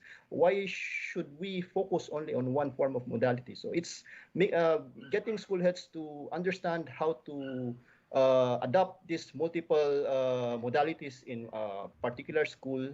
It's the next big challenge that we think is that we need to look into. Yeah, thanks for that, Director Abraham. There's another question, but the question is related to our next topic. So I'm just going to go to the next topic. And let's have a chat about equity and access, because that's come up, right, on one-to-one learning. Equitable access for students and teachers across the many islands and the many cities is a critical element in the Philippines education strategy. Can you describe, I know we talked a little bit about DepEd TV and other modes, but can you describe how you have tackled this and how you are tackling this to ensure across these challenges that there's hybrid and blended learning, which is really effective, not just for the teacher, but also for the students in this environment? Well, prior to the pandemic, we already had we were already conceptualizing a last mile schools program. So this is essentially focusing all our resources to making sure that the last mile schools would have the necessary facilities, necessary skills in order to equalize the situation. And this is what we have been lately. This is what we have been doing. Actually, if we look at our program right now, the connectivity program of the department is directed towards towards the last mile schools. We recently had around donation of 5,000 devices, tablets for learners, and these ones were all distributed to last mile schools. And we specifically made a training program for the teachers in these schools so that they would have the capability to fully utilize these devices. And also, I would like to mention as well that the DepEd TV productions that we are making, it's something that is really not just a game changer for the regular students. It's a game changer also for those who are in the last mile areas, because it gives them the quality, the same level of lectures, quality of lectures. It allows them access to the same of quality of lectures that students in urban areas will have. Yeah, that's great. And I think the question that came from the audience was that with the challenge of internet connectivity, and this is not just to Philippines, we have this challenge even in developed markets where good internet connectivity and the lack thereof doesn't provide equity, right? And how is Philippines coping with that? What are some of the strategies you're putting in place? Well, one of the major strategies we did was zero rating the DepEd Commons. Another strategy that we're currently working on is providing connectivity load for all our teachers. So including the remote areas, including the teachers who are the mobile teachers who are teaching our out-of-school youth. And what this allows them to do is to download all the materials from the DepEd Commons to their own respective devices. Another thing that we have been doing is that all of the laptops for teachers that we have been distributing and we intend to distribute in the future, we already preload them with all the materials that are available to us. Actually, in the past years, we've been preloading them with 300 gig worth of open educational resources coming from international organizations like Khan Academy and Colibri. It will be more relevant now because we have a lot of productions already being made under DepEd TV for which are localized to our specific situation. So I am really looking forward to preloading all of those episodes that we are producing in DepEd TV in our teacher laptops, so that when they deliver their lessons in their respective classes, it will be right at their fingertips. Thank you, Director Abraham. I think a lot of insights there of trying non-conventional methods, but I think I also go back to the point that you're making is that the COVID has kind of forced us to look at not just what we are doing, but also at the speed of which that transformation is happening in the country. Can I ask, do you feel what's that speed and the acceleration? In your opinion, what are the higher priority things that COVID has almost needed you to recalibrate? Because running a ministry, an education ecosystem like the Philippines, and in most part, many countries, is not easy. There are so many different angles and so many different players. The ecosystem is really, really complex. But at the same token, something like COVID and the pandemic forces us to prioritize, like in all of the countries that I look at, and that forcing function has, in many cases, asked leaders to rethink where their investment is being made, where their focus needs to be, what are the critical things that we need to do for the first 2-3 years, and so on and so forth. Do you have any insights on that forcing function? Is the DepEd looking at things differently to what it did before COVID? Well, I think one of the most important things that COVID forced into the Philippines was the adoption of education technology. Prior to, actually, the department does not have a specific office for education technology. We established education technology unit, an ad hoc education technology unit, and then we brought in teachers who were already very good with education technology. And really what happened, one of the drivers of success that we've been having here in the Philippines is that we've allowed these people the freedom We provide them with the resources that they would need to think creatively and then execute what their thoughts were. And actually, from this unit, we came up with the DepEd Commons, with the DepEd TV, and with the DepEd Learning Management System. So this is something that has been very, very successful in the Philippines. It's something that we believe. Also, we believe that this is strategic because if you look at the existing, the available devices out there in the households, there's around 67% of the population which have access to devices. This is a huge amount of people who can make use of education technology. Which is why we did a lot of interventions with regards to this aspect. That's great to know. Let me ask another conversation. We have an excellent relationship and partnership in Microsoft, with DepEd and Microsoft in the Philippines.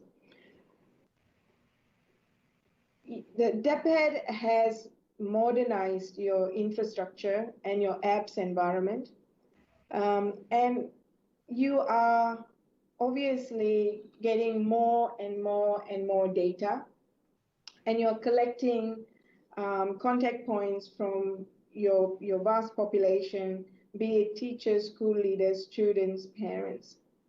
So I like to sort of dwell into a little bit. Two-stage question. First is, what was the reasons and what is the impact that you are seeing from bringing in enterprise-grade solutions to manage the back end so that you can provision education to the education stakeholders? What made that decision? Well, prior to the pandemic, I mean, before actually I came in as a director for ICT in the department had been focused on building up on-prem data centers. I actually made the decision to migrate our data centers, all our systems to Azure Cloud. And it has been something that has one of the best decisions that I made. It allowed us to scale our systems easily. It also was critical in terms of deploying the current systems that we have. I mean, the DepEd Commons has 10 million users, and that's managing an on-prem data center is not something that I would want. So it's moving into Azure Cloud was really something that was very, very strategic for us. It allowed us to do a lot of things quickly, allowed us to deploy our systems quickly and scale them up quickly as well. And that's great. And has that led you to, the reason I'm asking the next question is, you have got all four clouds. You've got your infra modernization on the cloud. You've got your apps environment. You've got your collaboration tools. And these are all very, very robust enterprise-grade solutions, as I said. Are you seeing the needle moving? And did that help you during the pandemic period? And if yes, how does that relate to the audience that we have in schools and teachers, and what could they be looking forward to in the next few years? Well, definitely, it has helped us in terms of speeding up our implementation. One of the major challenges that we are having right now is actually the deployment of the learning management system. We've already, for the DepEd Commons, I think we've already solved the technical issues. Our next challenge is the DepEd learning management system. We've successfully deployed it for teachers. We have also issued email accounts already for all the students, and this is in the process of being deployed. This will be used to authenticate their identity inside the learning management system. The learning management system is a whole totally different animal. It's much more resource intensive. So it's something that we are still working on in terms of the technical details. We're not yet sure if it will be able to accommodate all the targeted 16 million users, but we're already seeing a lot of increase in usage. And so far, yes, it's a work in progress, and we're very happy with the support that we're getting from the enterprise solutions of Microsoft in terms of deploying this particular system. That's great to know. I want to ask, I know I've got a data question to ask you, but before I do that, I want to ask another question, and that is around the school leaders. School leaders are a key part of the Philippines' approach to using the technology effectively. And we know that we have done several education transformation framework workshops with yourself and your many colleagues in DEPED. So my question then is, how important is, as part of the education transformation, change leadership of the school leaders? And what are your insights on all of this investment and all of these technologies that we've invested in creating a supportive environment for pedagogical innovation, that the school leaders are a critical part in making sure that that investment lends itself to the schools in the last mile? So what's your thoughts on the school leader development and change management?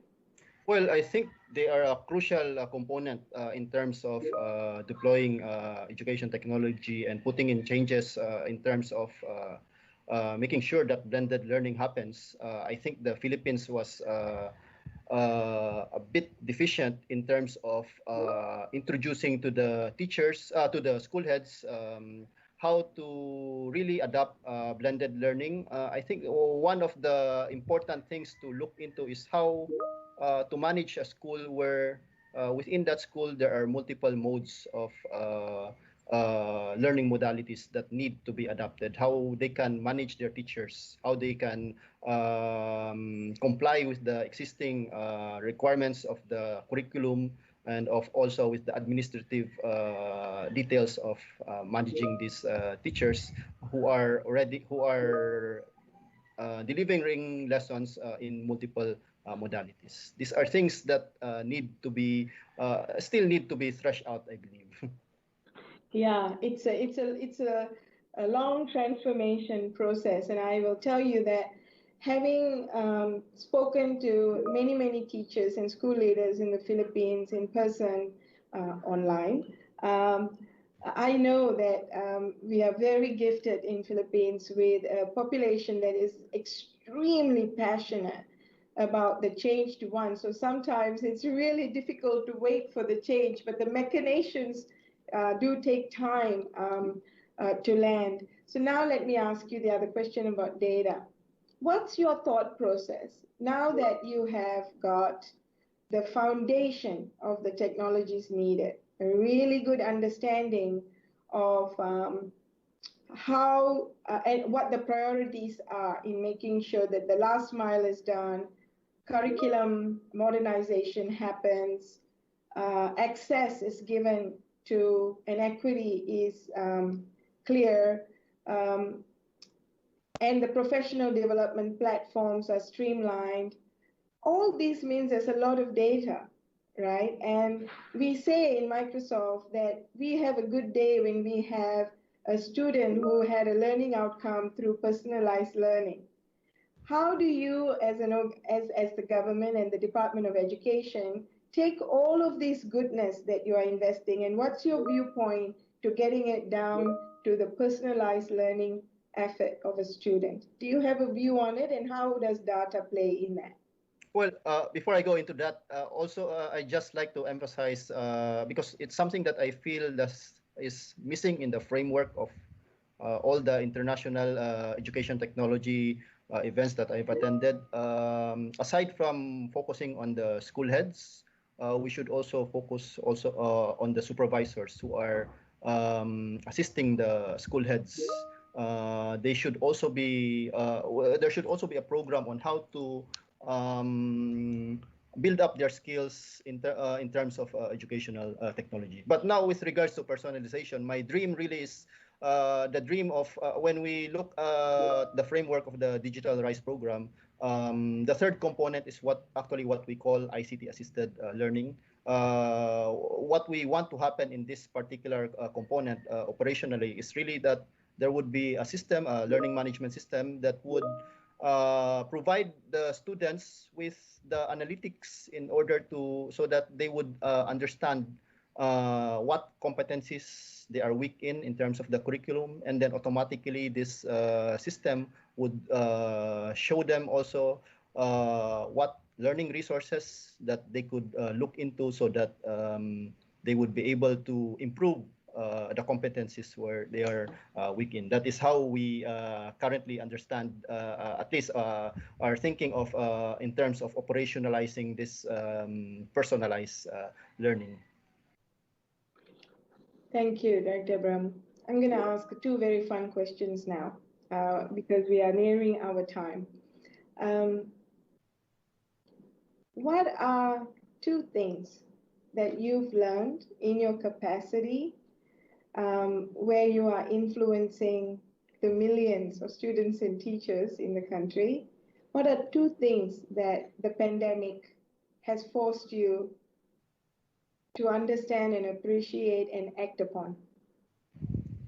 Well, if I look at the recent successes that we've had, I think the best thing that we've done actually is bringing in together people who are very passionate in terms of education technology, in terms of giving education to our children, putting them together and giving them the resources so that they could creatively think of the different ways to attack the problem, and then providing them with the resources to quickly scale up their ideas.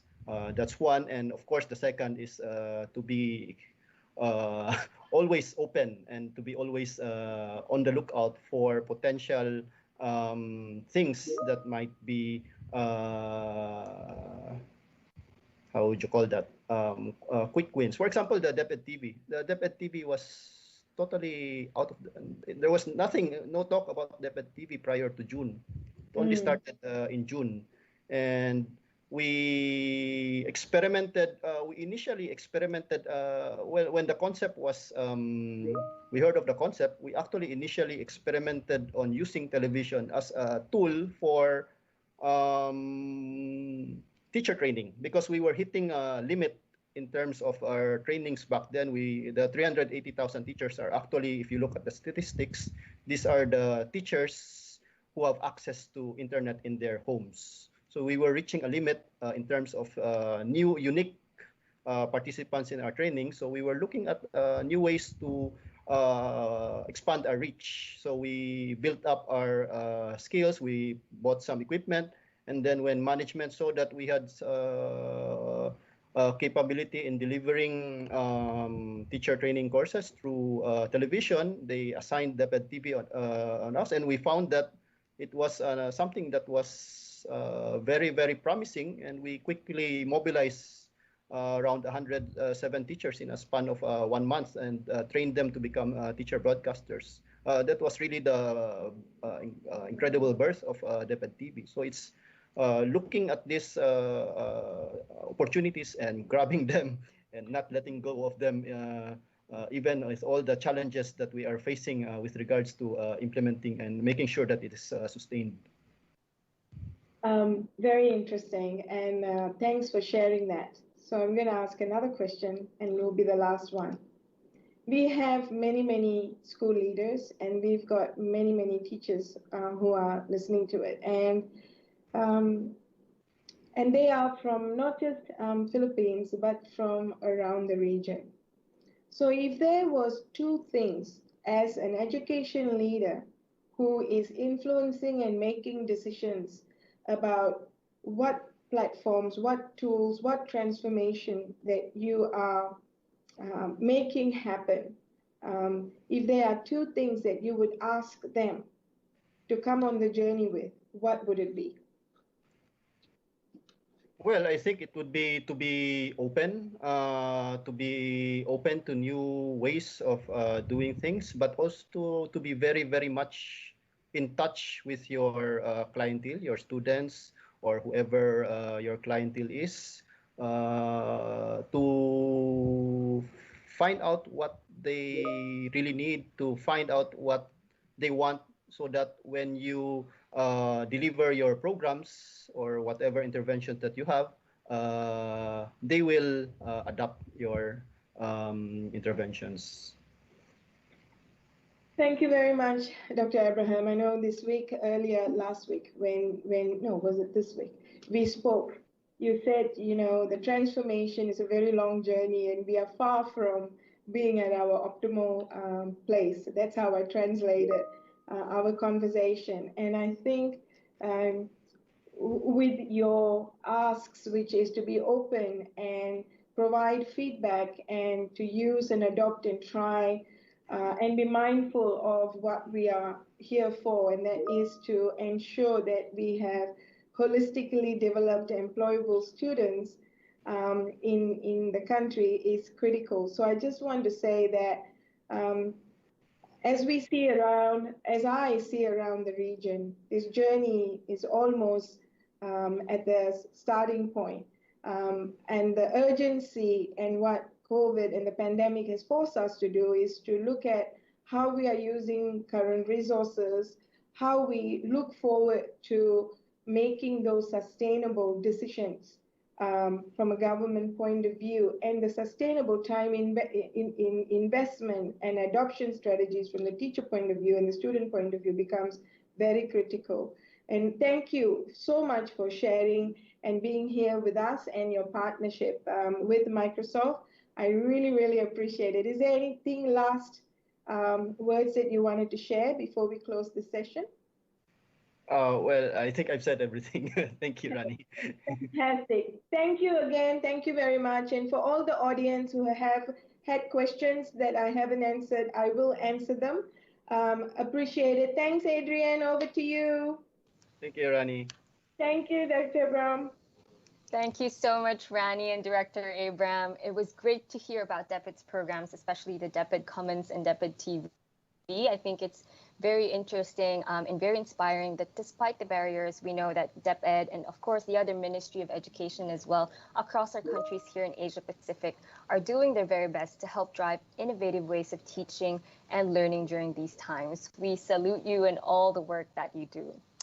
All right, we've had great discussion so far, from Anthony's keynote to the 2 panel sessions. And now we want to switch gears a little bit and take a quick fun Kahoot break, all right, before we head to our next dialogue session. We are flashing, so we are showing on the screen a QR code, and on the chat box, there's also a link that we have shared. You may join the quiz by scanning that QR code or clicking on that link, enter the pin, the game pin that you can see in there. And then we can get started. So this will just be a quick short break, guys, before we go into our next dialogue session and showcase a really good hybrid learning solutions. Maybe we'll give a few seconds while everyone else starts joining in.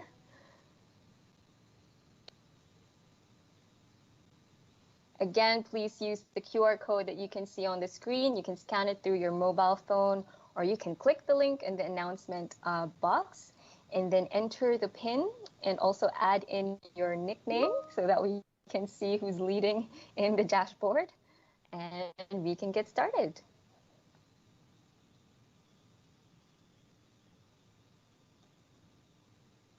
All right. I hope everyone's finding it okay. I hope you're all joining in right now.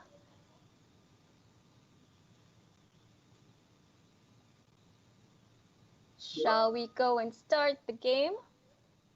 Or quiz, shall I call it? Don't worry, it's not about, I mean, it is related to the topics that we have just discussed, but we just really want this to be a quick, fun break for everyone. You can also use this time to quickly take a cup of coffee, or a cup of glass with you as well, while we go into our quick Kahoot break. All right, let's get into it. So, okay. Let me see. The first question, true or false, using a quiz instead of just a presentation can help retain knowledge.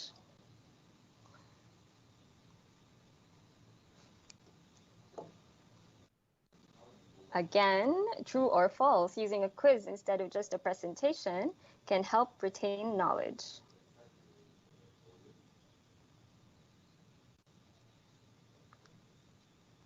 I can see people are putting their answers in. Please feel free to put in your answers. It's just true or false.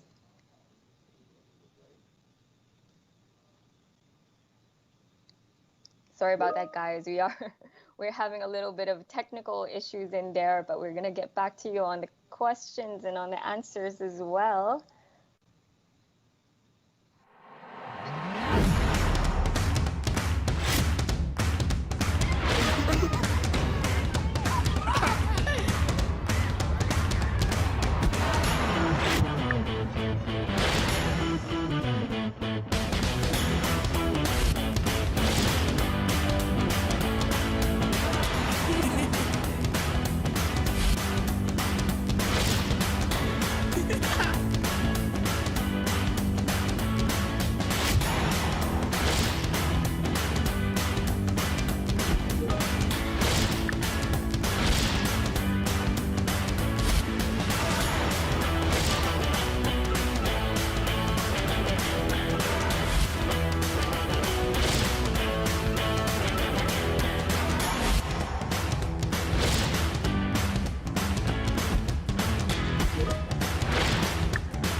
With our new implementation of Windows 10, I'm able to do re-imaging without the need for the IT department to intervene. That's a big win. I could be the first generation in my house to get a college degree. Azure saves me 2 days of work configuring the server. So instead, we can focus on studying our data and asking the interesting questions. Microsoft allows us to make daily and weekly adjustments on the fly, which allows us to be proactive rather than reactive. We're literally changing the trajectory of students' lives.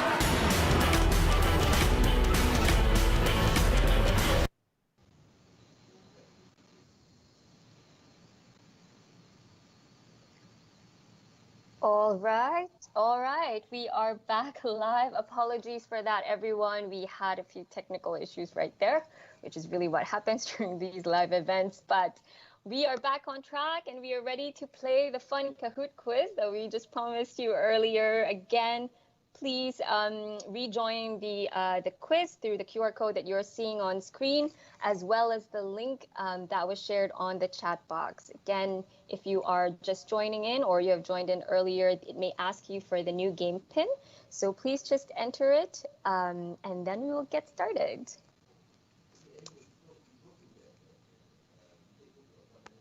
All right, we can see that people are starting to join in. Please continue to do so. The more, the merrier.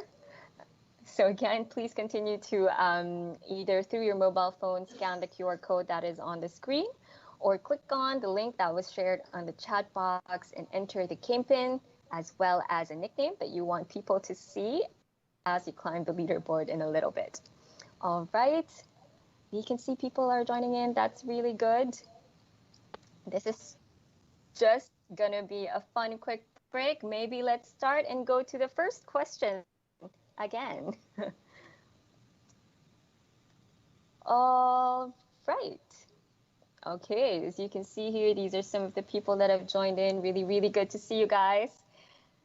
So this will be our EduDay K-12 quiz, and we will be starting right now. Okay, so this is just a warm-up question. What does K stand for in the K-12 program?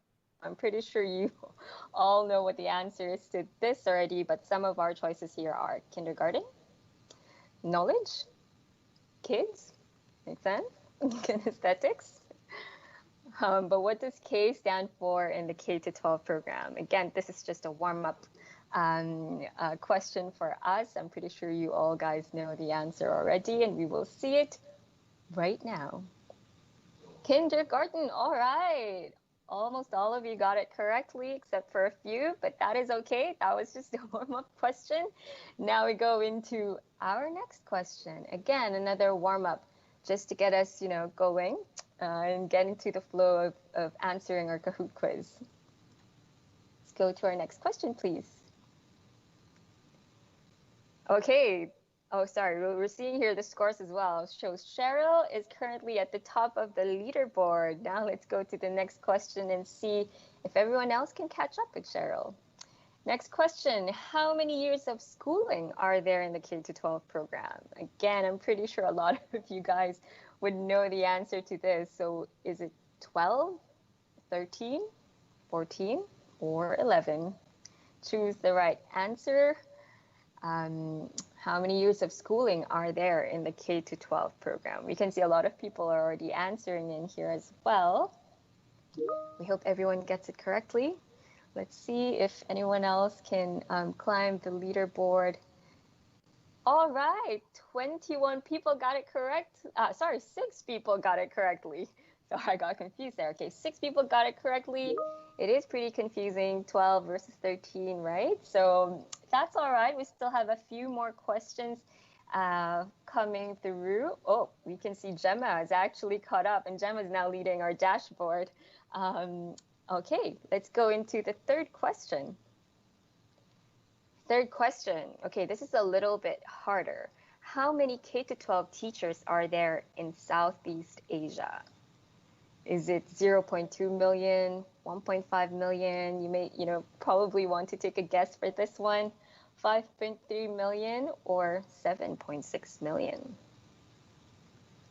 Okay, we can see a lot of people have already answered. This is actually quite an interesting fact. So the correct answer is 7.6 million. Can you imagine? There are 7.6 million K-12 teachers in Southeast Asia alone, and 89 million teachers actually in whole of Asia.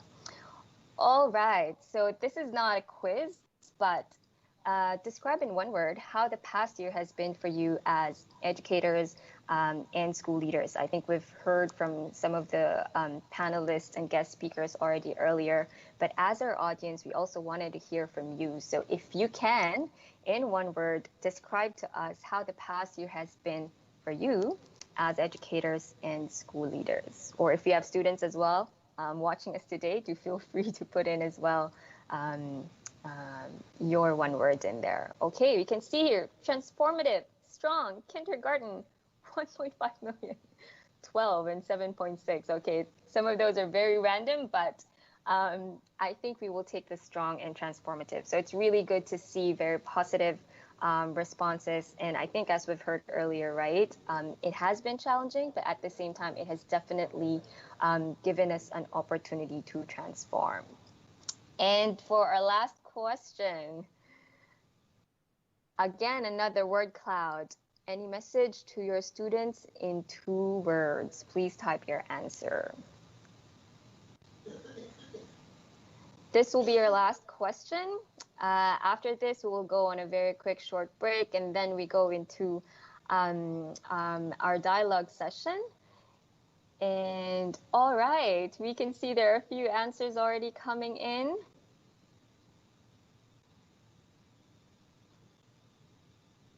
All right. There we go. Keep going. Do you stay safe? Strong, I guess, keep strong, think positive, and keep on innovating. Really, really positive and inspiring words right there for your students. Again, we thank you all for keeping our students inspired and engaged throughout these challenging times. All right, everyone, we'll go on a very quick short break. Please give us about 5 minutes. Please take this time to take a cup of coffee, go for a bio break, etc. And we will be back with you in 5 minutes. See you all at 12:15.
Hello. With our new implementation of Windows 10, I'm able to do re-imaging without the need for the IT department to intervene. That's a big win. I could be the first generation in my house to get a college degree. Azure saves me 2 days of work configuring the server. So instead, we can focus on studying our data and asking the interesting questions.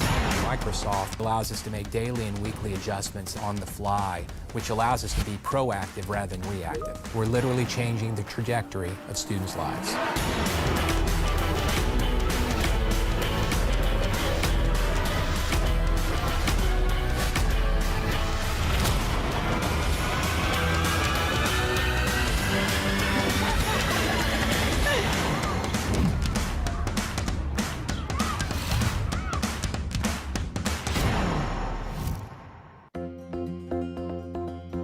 Every generation has the opportunity to inspire those that follow in their footsteps, to pass along the wisdom, knowledge, and experience needed to reach new heights.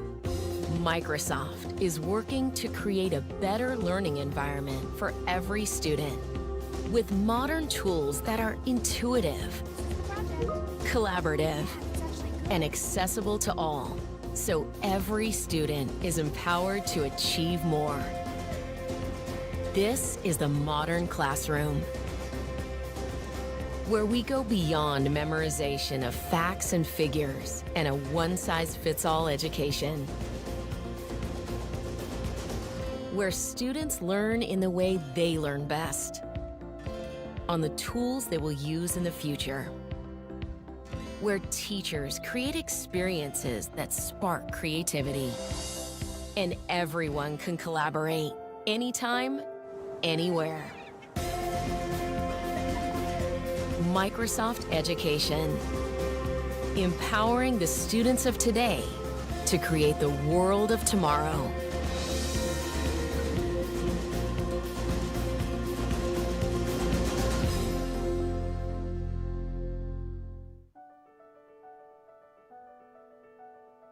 We've been going through so much these past couple months, and I just want to check in and see, how are you guys feeling right now? With all these different emotions and things happening in our world, how are we feeling?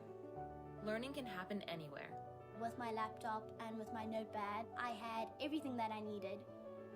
They're using lots of different apps that are new to them. They're loving Flipgrid and enjoying doing the videos.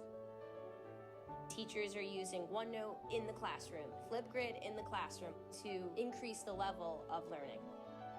Students are able to show their personality through the online platforms. Thank you for everything. It's my pleasure to be a teacher. With more ideas, we can create a better world. The most important thing is not what you learn, but then what we can do with that. I live in Delhi and we designed an acid rain shield for Taj Mahal. I know that I can make a difference. That I am learning. That I have a voice. And that I matter. We're getting into a whole new way of learning. And when something is new or something is challenging, what do? We take a deep breath. Hold it for that second and let it out.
Welcome back, everyone. We certainly hope that you are feeling more refreshed and ready to hear more exciting content from our next few speakers.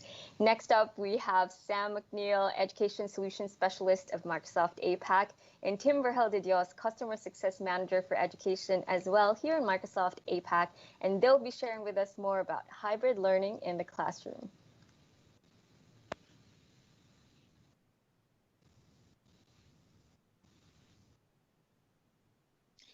Thank you, Adrian, for that really warm welcome. And gosh, what a privilege it is to be part of the Asia Pacific EduDays today. Tim, I'm going to throw straight to you for a quick introduction. We've got an awesome audience here today of educators, school leaders, IT pros. Why not do a quick introduction for our audience today? All right. Hello, Sam. Hi, everyone. What an amazing event. It's great to see educators and leaders come together and teach and learn from one another. I am Tim. I'm an education technology specialist. I'm based in Manila, and like Sam, we help schools with their digital transformation journey. Yeah, thank you, Tim. And look, I'm based out of New Zealand, actually. And I think what today really reflects is hybrid learning. We have an audience across Asia Pacific. We have presenters like Tim in the Philippines. I'm in New Zealand. We've had Rani from Singapore and others joining us today as well. So we're really role modeling what the hybrid classroom looks like, what distance learning looks like. And I'm super excited to present today on, some of our tips and tricks inside of K-12 learning today as well. So as you can see on the screen, we have these sort of three themes we were going to touch on. And, we're going to talk about how do schools transform their classes to cope with the pandemic. Tim, you've been an educator. I've been an educator in classrooms as well. We know firsthand what some of those challenges are for our education community, right? Yes, definitely. And also working with Philippines, different markets, Philippines, Thailand, Singapore, Vietnam. Each one has actually unique challenges. They also have unique approaches and also different transformation velocity that we've seen. Yeah, correct. And, I am excited about what our keynote speaker, Anthony Salcito, shared this morning. When he talked about this idea that we have the technology, things are evolving, we have quantum computing, we have cloud connectivity, we have increased security tools as well, we have increased accessibility. All of these are coming together to make hybrid learning more accessible than ever before for our school leaders, for our teachers, and ultimately for our students as well, because our goal is to drive those learning outcomes for every student to achieve more. And the Microsoft platform is one way that we can demonstrate that today. Yes, and more importantly, we have educators who have showed a lot of tenacity in the past year. Yeah, correct. So if we transition to the next slide here now, we'll be able to see a little bit of the feedback that we're hearing from our audience, from our customers. What are the top of mind things that school leaders are telling to Microsoft? They're asking us for help. They're asking us to engage with their educators, engage with their training programs as well. And, Tim, from the slide that you see here, is there one or two that you maybe want to start with in terms of these top of mind things that our school leaders really want to help with? Actually, in the start of the pandemic, a lot of schools were really caught off guard last year. It's not like there was a gradual transition. It's one day we're still having classes, and then the following day it's all closed down. So we've seen immediate responses from different ministries of education and schools, so focusing on the well-being of educators and students first, and afterwards focusing on how do we continue delivering educations while schools are closed. So what resonates to me in the slides really is first one really on flexible learning options. It's really assessing the learning environment, the learning patterns, and then look at what are available options that we can deliver right away, and how do we move forward, what are other options, what are other modalities that we can introduce as we move forward. Yeah, brilliant. And you've called out a couple of things, which I know we're going to double click on and dive deeper into later in our session today. But one of those was student wellbeing, really top of mind for school leaders. We know that. The second one was about equity of access and how did they respond, school leaders and ministries of education respond once the pandemic occurred and hybrid learning or even just straight remote learning was required. And actually, we have some similarities between New Zealand and the Philippines. And we heard this from Director Abram before, that many used TV as one way to be able to continue that learning in low connectivity. So, I'm sure we're going to touch on that as well. Back to the slide, though, because I think the fourth bullet point on there was really important for me, this idea of ensuring safe and secure access to learning content. This was something that many ministries of education came to Microsoft and said, our workforce is no longer coming to the office. They're no longer coming to the school. Our students are now remote. Some may be coming into class, some may not be. This idea of how do we provide a secure and safe learning environment has been top of mind. And, again, we're going to double click on this. What does it look like from a teacher and educator perspective? What does it look like from an IT pro perspective? But for me, when we think top of mind, that's definitely something that has really occurred. And we get asked this a lot from our customers, right? Yes, totally agree, especially for K-12 audiences. So protecting young students who are actually not ready. It's the first time going online, going digital, protecting their data. It's a shared responsibility, security and safety between the school and actually the family. So we should get everybody involved. Yeah, and I'm going to share one beautiful story from Korea where they were dealing with really young children who had never used a device at home unsupervised before, and they were preparing them for this. And so they actually got paper and pens out in the classroom before they had to go home because of the pandemic. And they started drawing on a piece of paper what Microsoft Teams looks like. And they drew the icons down the side so they would know where to go and join meetings and where the chat button would be as well. And I just thought that's a beautiful analogy for how this hybrid learning has kind of worked, right? We have this super high technology Microsoft Teams being represented by a drawing by a 6-year-old in Korea. Just a cool example. Really good example. We should have that in our onboarding resources. Yeah, brilliant. So as we move to the next slide, this idea that hybrid is here to stay. And on the last one, you talked about diverse learners. Now, diverse learners have always been in the classroom. I know when you were an educator, you would have had a very diverse classroom, as have I. However, this hybrid learning, this is here to stay as well. And some of those learning best practice from classrooms apply in an online and in a hybrid model as well. So, tell us about what you're seeing from this slide that really represents this hybrid learning. To me, I think hybrid really brings together the best of remote learning, blended, have face-to-face, flipped learning. And then we see a lot of teachers who are experimenting with these new tools after we've established the foundation. So they have experimenting with new tools and then adapting it to their classes and eventually evolving how they deliver their classes while in the pandemic. And I see that even if the schools go back to start reopening, I think these teachers will still be continuing these practices moving forward. Look, they will. And, you know, from my perspective, one of the things, again, that I found interesting from Anthony Salcito was he mentioning that Microsoft as an organization are having to learn too, what does remote and what does hybrid learning actually look like? And he made the observation that students today are learning the same skill sets at the same pace as people that are out in the workforce. So when we talk about, you know, being workforce ready, future ready skill sets, what students are learning through this enforced hybrid modality is going to prepare them really well for what the workplace looks like now and very likely in the future too, right? Definitely. It's important that we not only just make our learning platform future-proof, but we also make our students future-proof. And schools are realizing that learning from industry, expectations, and requirements are changing right now. Yeah, look, I couldn't agree more. And I was fortunate to be on a call with a Minister of Education in the Asia Pacific region a month or so ago. And he really made that observation that from an education perspective, they want more industry input into the classroom and they want educators more closely engaged with industry so that there's those crossover skills that are happening. And again, things like Microsoft Teams are a great way to enable that professional development, that engagement with industry, and facilitate that hybrid learning. If we jump back to the slide, I think what we're talking about really is the second point, which is agile enough to include students in all circumstances, which is, you know, pretty much what we've described here. I just would maybe throw to you, Tim, this idea of synchronous and asynchronous, because and maybe this goes back to the DepEd TV conversation that we just heard from Director Abram as well.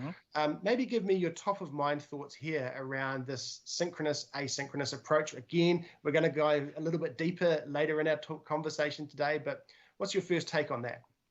Again, so there's not really a good equity in terms of access to education. So some would have access to devices and connectivity, while others, our plan B really was to do broadcast TV or distributed printed learning modules as described by Director Abrams. So it's up to the teacher to actually orchestrate all of these simultaneous modalities in delivering education to the classroom. And I see this moving forward. Even when the school starts to open, you'll have a mix of both online and synchronous and asynchronous modalities. So you have digital homework still happening, online consultations with teachers, maybe inter-school collaboration, or are continuing with out-of-class discussion, and even distance learning. So I think these things will still continue beyond pandemic.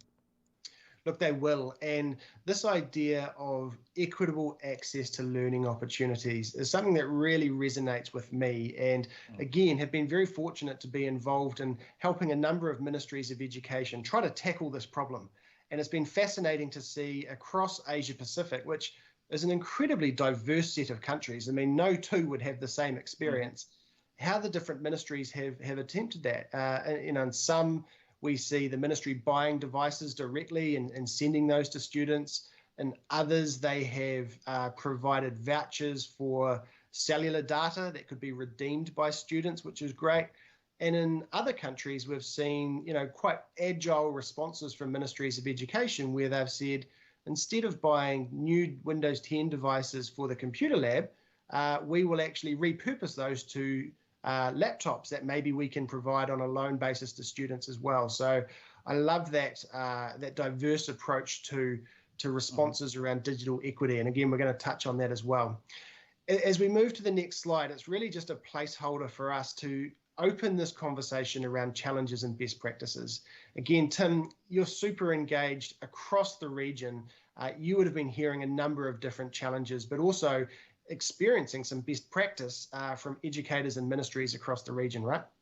Definitely. While there's no one-size-fits-all solutions, we do hear things that are common across the region in terms of challenges, best practices, and how we scale moving forward. Yeah, brilliant. So why don't we crack onto the first one? If we move to the next slide, we're going to see this idea that probably is the #1 challenge that you and I would have heard of, and it's this idea of hosting online classes. And, you know, for our audience today, we have school leaders, we have educators, we have some IT pros on the call as well. You know, a huge number of people across Asia Pacific have registered to attend this K-12 EduDays event. And we've chosen to kind of break down these top challenges into 5 different categories. And just to kind of help with the presentation, we're going to go through what are the challenges, what are the best practices, and then from a Microsoft perspective, what solutions do we have to these challenges? And look, Tim, I'm going to go through these challenges here because I hear them from teachers all along. I'd love to hear your response around best practices to this idea of hosting online classes, because from an educator perspective, I keep hearing them. How do I make sure I'm focusing on delivering my lesson rather than managing technology? I'm worried that somebody who's not in my class is going to show up in my class. I'm going to be bombed, and you know, something inappropriate is going to show up. You know, worried around that. Uninvited attendees. Then I also hear this meeting fatigue is always a problem, and you know, perhaps we experience that in the modern workplace as well on Teams calls from time to time. What's best practice when it comes to kind of tackling some of these challenges around hosting online classes? Totally agree, Sam. So this is not easy for teachers, and they're not used to teaching in front of a webcam or delivering digital content. So if you put on top of that the complexity of managing the online classroom, it will be really challenging for them. So what's nice is we could partner with the IT administrators to actually configure the lobby settings ahead. So there are policies in place that will only allow maybe students and teachers from your school to be able to attend the classes. Maybe for K-5, be able to block chat so that students will be more attentive and focused in the online lesson. We also see teachers missing things like the whiteboard, or seeing the students' reaction, or inspiring interaction and collaboration. These are things that they used to in a normal classroom, but how do they do that in online? And we have things like together mode that brings back the feeling of togetherness and seeing the class energy, seeing the entire class together, seeing the reactions when you deliver your lesson. There's also whiteboard reactions. You can raise hands, emojis from students. So and we're seeing both students and teachers adapting these new ways of interacting, new ways of delivering classrooms really fast. Brilliant. Thanks, Tim. And maybe if we go back to the slide, we would be able to show our audience what together mode actually looks like. So the picture on the right there is a classroom full of students. And again, rather than individual boxes or squares, which is kind of impersonal and not very lifelike, a teacher can use together mode, and it puts all of the students into a single environment. It's great for selfies, quite good for doing attendance checking as well if you wanted to. But this is one way to kind of reduce that meeting fatigue. And of course, there's some customized backgrounds that we can kind of throw in there as well. But what I'm hearing from you, Tim, is from a best practice perspective, teachers that have difficulty or challenges, and they're real with hosting online classes, should be thinking about lobby management. They should be thinking around ensuring who can chat or not inside of a class. And can I throw one other one in there? Class recordings. Because sometimes with the best intention in the world, a student can drop offline, they might have to leave for a doctor's appointment, or something else might be going on in their life that makes it pretty difficult to really zoom in on the learning content for that moment. From a Microsoft Teams perspective, tell me about recording. So what's nice about Teams sessions is you could actually have an option to record this. You can have automated transcriptions as well. Maybe some students would have difficulty in hearing. or maybe low bandwidth or even no connectivity and they're not able to attend class. They'll be able to review the uploaded recorded sessions later, be able to filter, be able to search portions of the class and be able to catch up. Yeah, brilliant. That accessibility, again, near and dear to my heart. It's about ensuring every student has access to the learning content. And I love your mention of low bandwidth. You know, I've been on work calls with Microsoft Teams where I've been on my mobile phone. It's been pretty patchy in terms of the bandwidth. I can turn off the incoming video. I can turn off my video. I could even turn off the audio, but just have the transcript coming along so I can actually follow along with who's presenting. So really cool words of wisdom here from you around hosting online classes. Definitely a top of mind challenge. Let's transition to maybe the second one that I often hear, which is from an IT pro perspective. So if we progress the slides, please, and we talk about classroom management. You know, I hear a lot from IT professionals that they're overwhelmed and trying to deliver a safe, secure learning platform that they can automate as much as possible. And so, you know, the challenges, and I'll go through them again, and maybe I'll throw to you for the best practices again from this perspective. How do I provision online classes effectively and easily for hundreds, if not thousands of students at a Ministry of Education level sometimes as well? How do I control things like online identity when maybe my students have never been online before and not required a username and password? How do I automate classroom policies, but also differentiate them so that my older students have a higher trust model, whereas my younger students have a far more protected sort of model as well? These are all things that IT professionals are coming to Microsoft, asking for help with from a hybrid learning perspective. Where do you sit on best practice to these questions, Tim? Totally agree, Sam. IT Pro needs a lot of help. Actually, in some schools, they don't even have an IT department, and it's actually the teachers or student or the school leaders who dual hat as in building the digital classroom from scratch. And like what we mentioned a while ago, it's important to lift the complexity from the teachers and make sure IT automates everything. And what's nice about the tools that we offer is we already have templates and we already have tools that help automate these common challenges. So things like provisioning classrooms or ready-to-use classrooms for the scale of ministries of education where you have millions of students, different classes and teachers. So how do we map the teachers? How do we map the resources to the right class? So we have things like school data sync. It's a free tool, and you can use it to automatically build and populate your digital classrooms in Teams just using your enrollment data. And this is, so teacher does not need to keep on rebuilding his or her classes. This integrates well with other LMSs as well, so Canvas, Moodle. So and you also mentioned things like the policies, and definitely there's no one-size-fits-all policy for K-12. In maybe the younger bracket, you'd have more restrictions, and then we have more flexibility on the higher bracket or even in higher education. And then IT pros are asking us for suggestions. What's the best practice? Should I turn off chat? Should I turn off creating meetings? And we've collated these best practices and we've created templates embedded in the product itself. So we have things like the policy wizard that applies these best practices to your team's classroom, be it for K-12 or higher ed. And then you can tweak them as needed. So you can adjust. We want it more restrictive? Do you want it more flexible? And last thing, we also have support. I don't think it's in the slide. We have fast track support.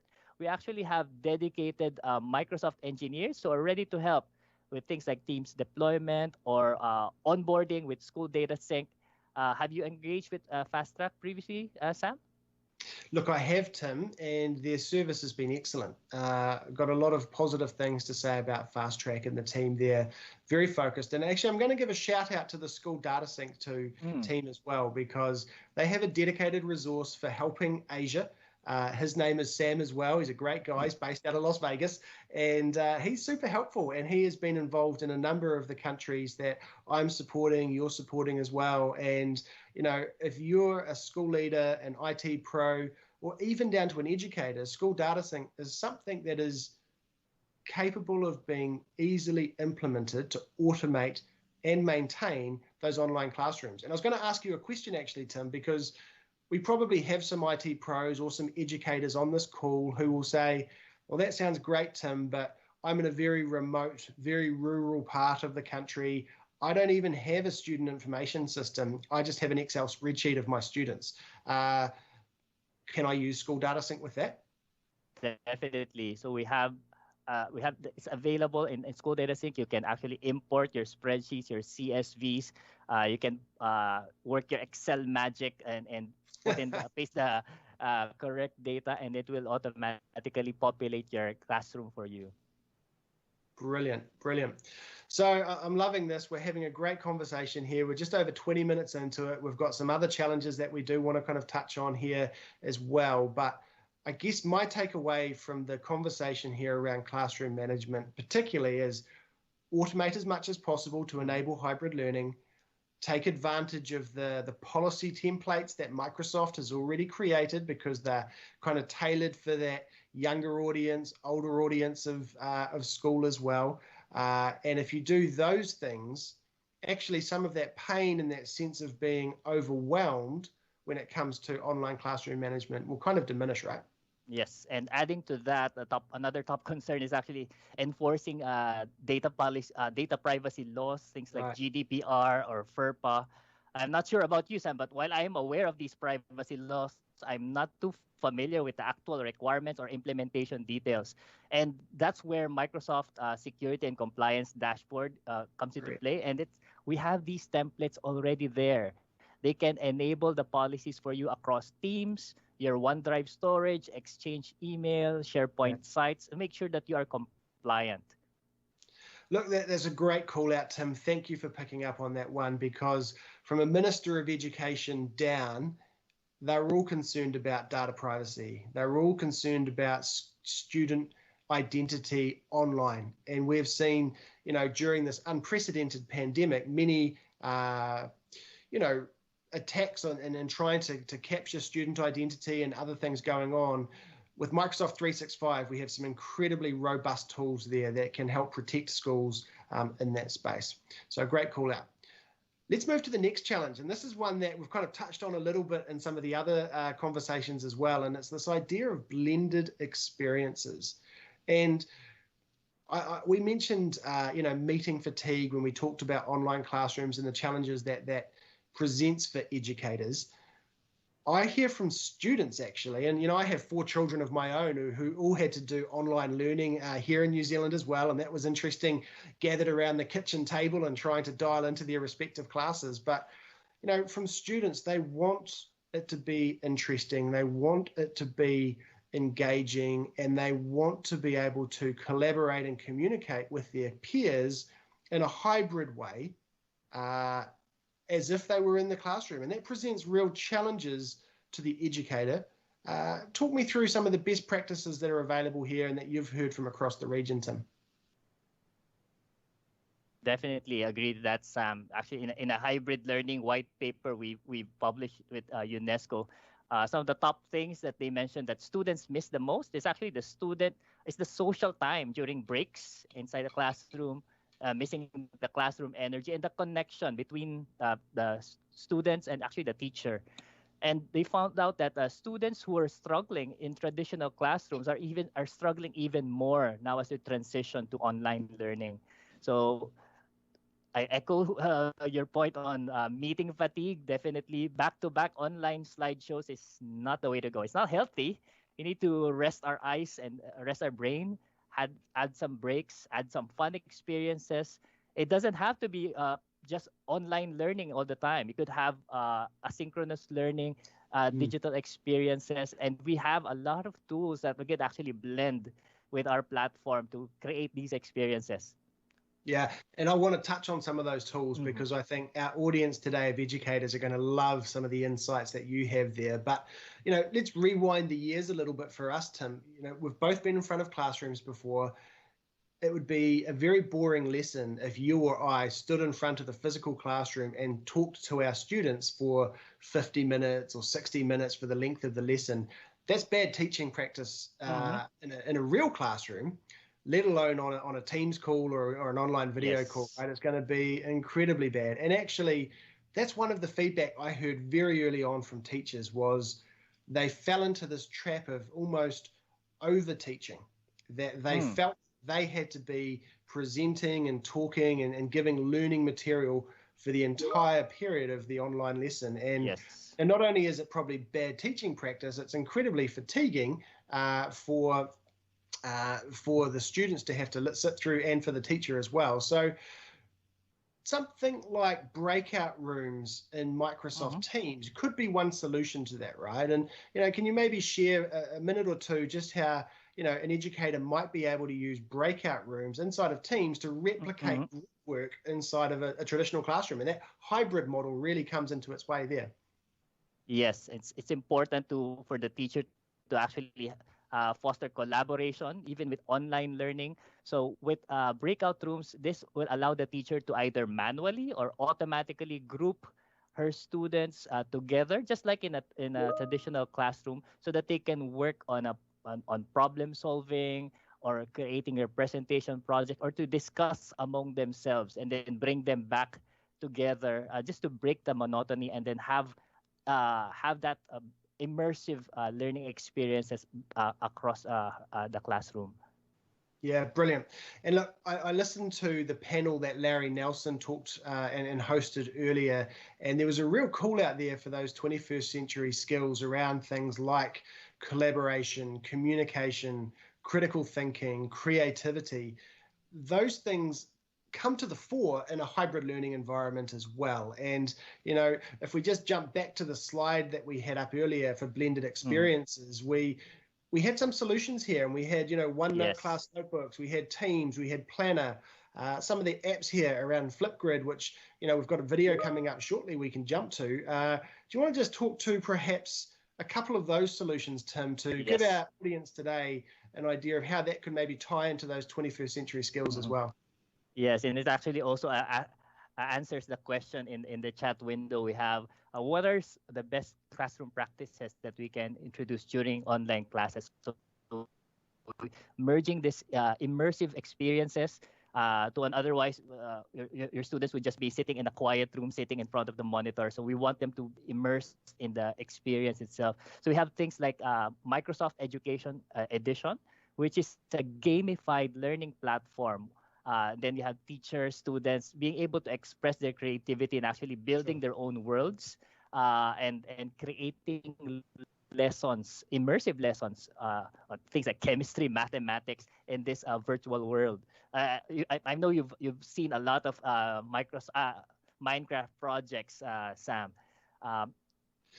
Look, I have, Tim, and I've been on the very privileged position of actually being on some judging panels of various student competitions, and the creativity is there, no doubt about it, and students love Minecraft for that. But what has most impressed me has been the critical thinking that goes with it, and also the computational thinking. Because some of our audience may not know that inside of Minecraft Education Edition, students can practice and develop coding skills as well, from block-based programming through to JavaScript and even through to Python now, which again, when we talk about employable skills, future-ready skills, these are super things to understand.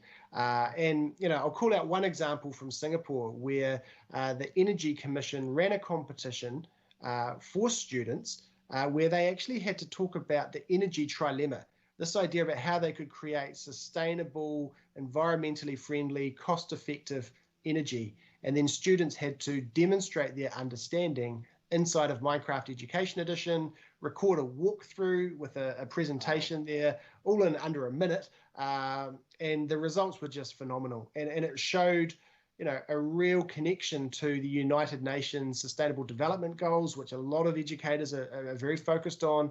I mean, Minecraft really is a wonderful example of that true blended experience. And from a hybrid perspective, it's fantastic because you may have students who are physically at school, maybe with their educator, students who are at home. You can play this across the internet now in a very safe and secure way as well. So a great call out there, Tim. What I would like to do, though, is maybe queue up this video that we've got about Flipgrid, because from my perspective, blended experiences are just fantastic. Flipgrid epitomizes this. And if we can cue that video, then we'll be able to maybe have a conversation afterwards about it too. Welcome to Flipgrid, a video discussion experience from Microsoft. In this video, we'll provide everything you need to know to get started as a student. First, you'll need to access your class topic. Click the link or enter the code you received from your educator on the free Flipgrid app or on any computer with a webcam via the Microsoft Edge or Google Chrome browser at flipgrid.com. Log into Flipgrid using your school account by clicking the Microsoft or Google login. Read the topic discussion prompt. You can click this button to launch Microsoft's Immersive Reader, which provides powerful reading assistance.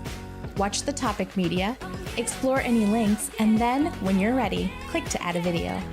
Flipgrid's camera is filled with powerful tools to help tell your story. You can add a filter, frame, text, emoji, ink, and draw on a board. You can upload images or even videos from your camera roll. Record, review, and re-record as many times as you would like. You can screen record and stitch together multiple clips. When you're ready, click Next, snap a selfie, and then click Submit. Watch videos from your peers here, add text or video comments, and review feedback from your educator. And remember, you're incredible. You're smart, you're kind, and you are important.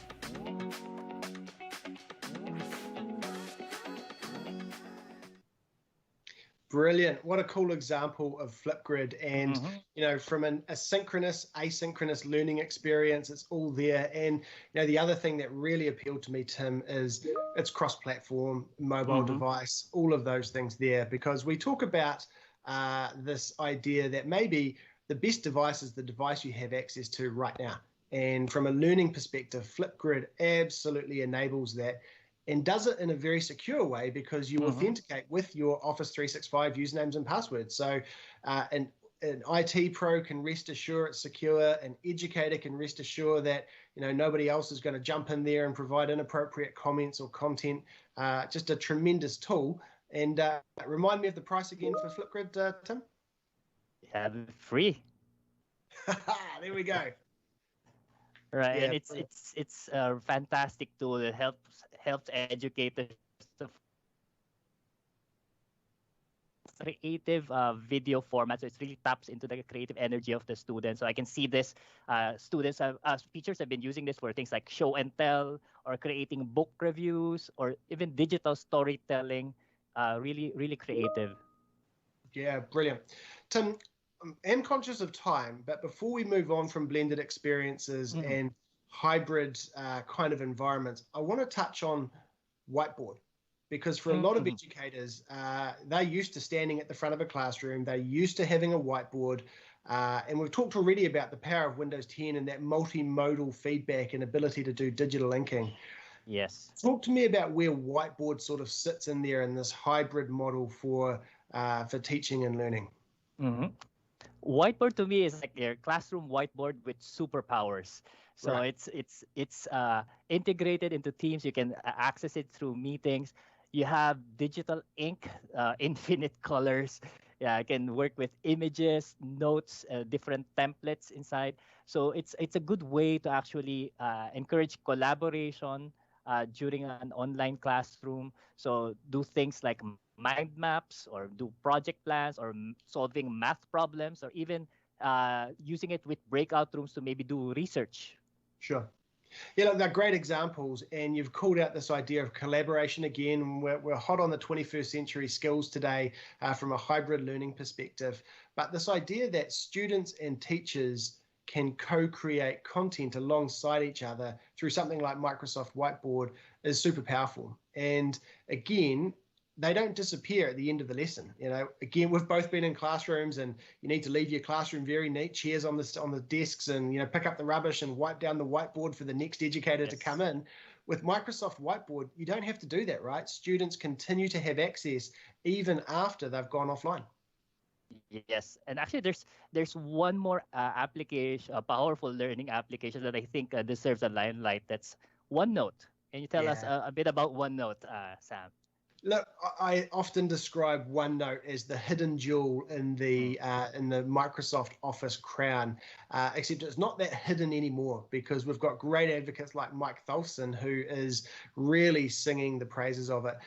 Perhaps if our educators online are unfamiliar with OneNote, I would describe it as the digital equivalent of the ring binder, you know, that it has different sections, different pages within each section, except we can supercharge it because you have search, you've got digital ink, you can drop photos in there, you can embed YouTube videos, you can do just about anything inside of OneNote. And better yet, we have a custom feature only available for our education customers, which is the OneNote Class Notebook. Tell me about that, Tim.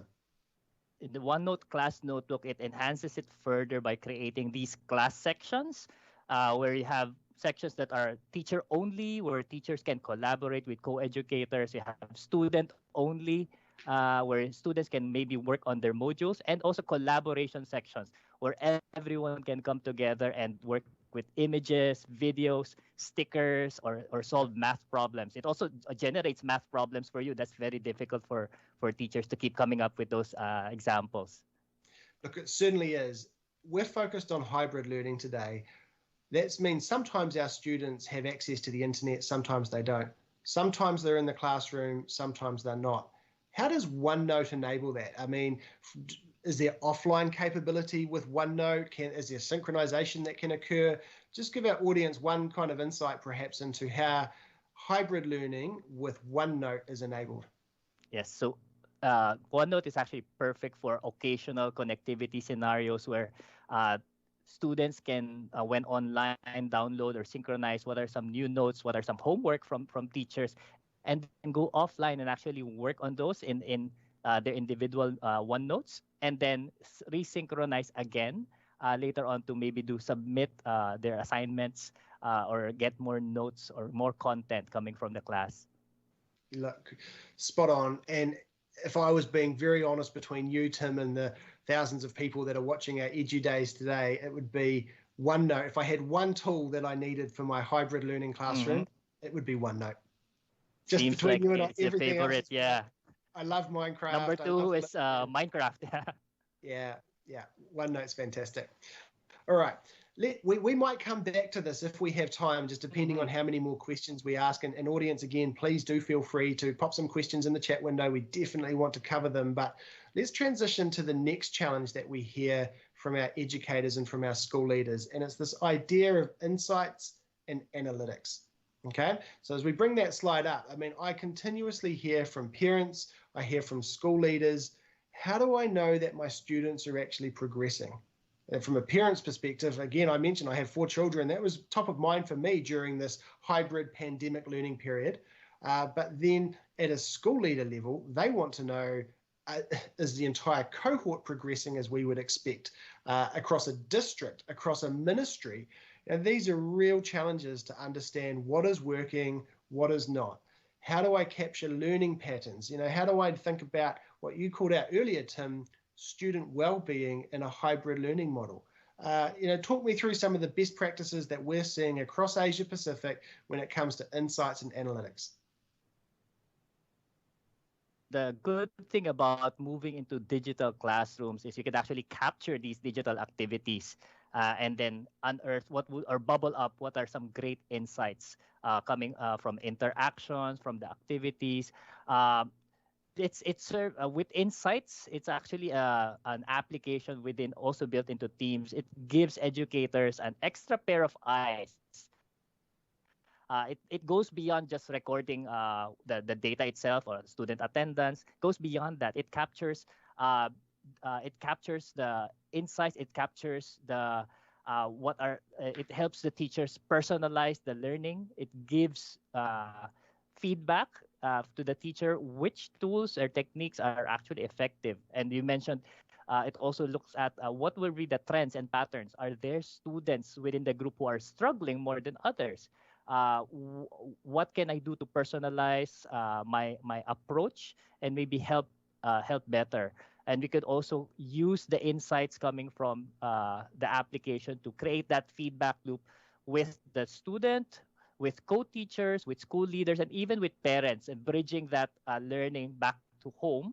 Wherein, how can we partner with the parents and in making sure that the learning continues or is complemented in at home as well?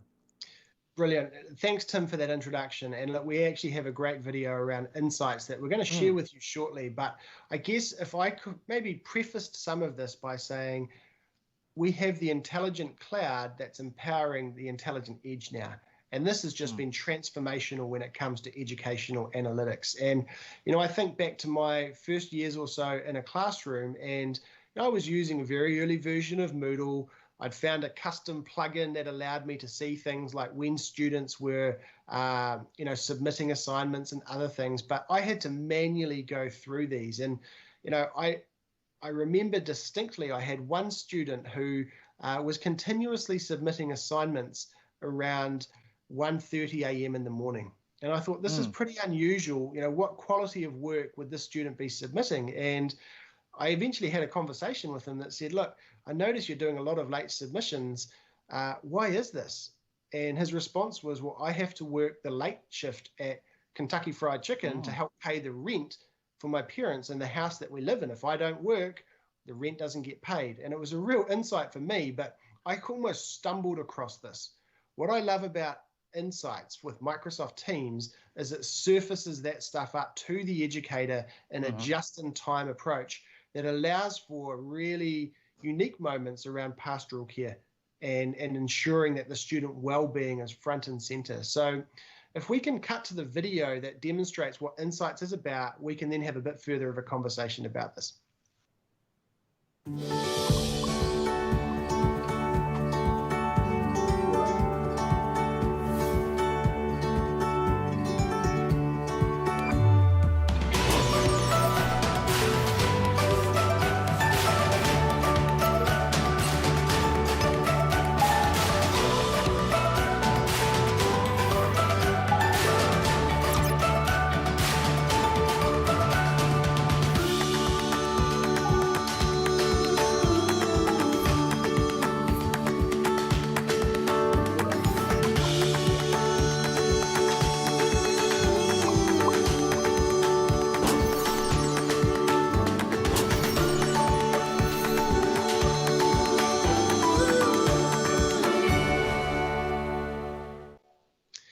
What a cool video. And, you know, in my engagement with educators and school leaders, Teams Insights has been one of the highest positive feedbacks that I've received in terms of what has really enabled them to keep a close eye on student well-being during this hybrid learning enforced by the pandemic. And I can only wish that that had been available when I was still working full-time in the classroom, right, Tim? But in some ways, we're starting to see this digital feedback loop. Can you maybe just talk to our audience a little bit about how feedback loops like this can really empower schools to understand, you know, what's working and what's not?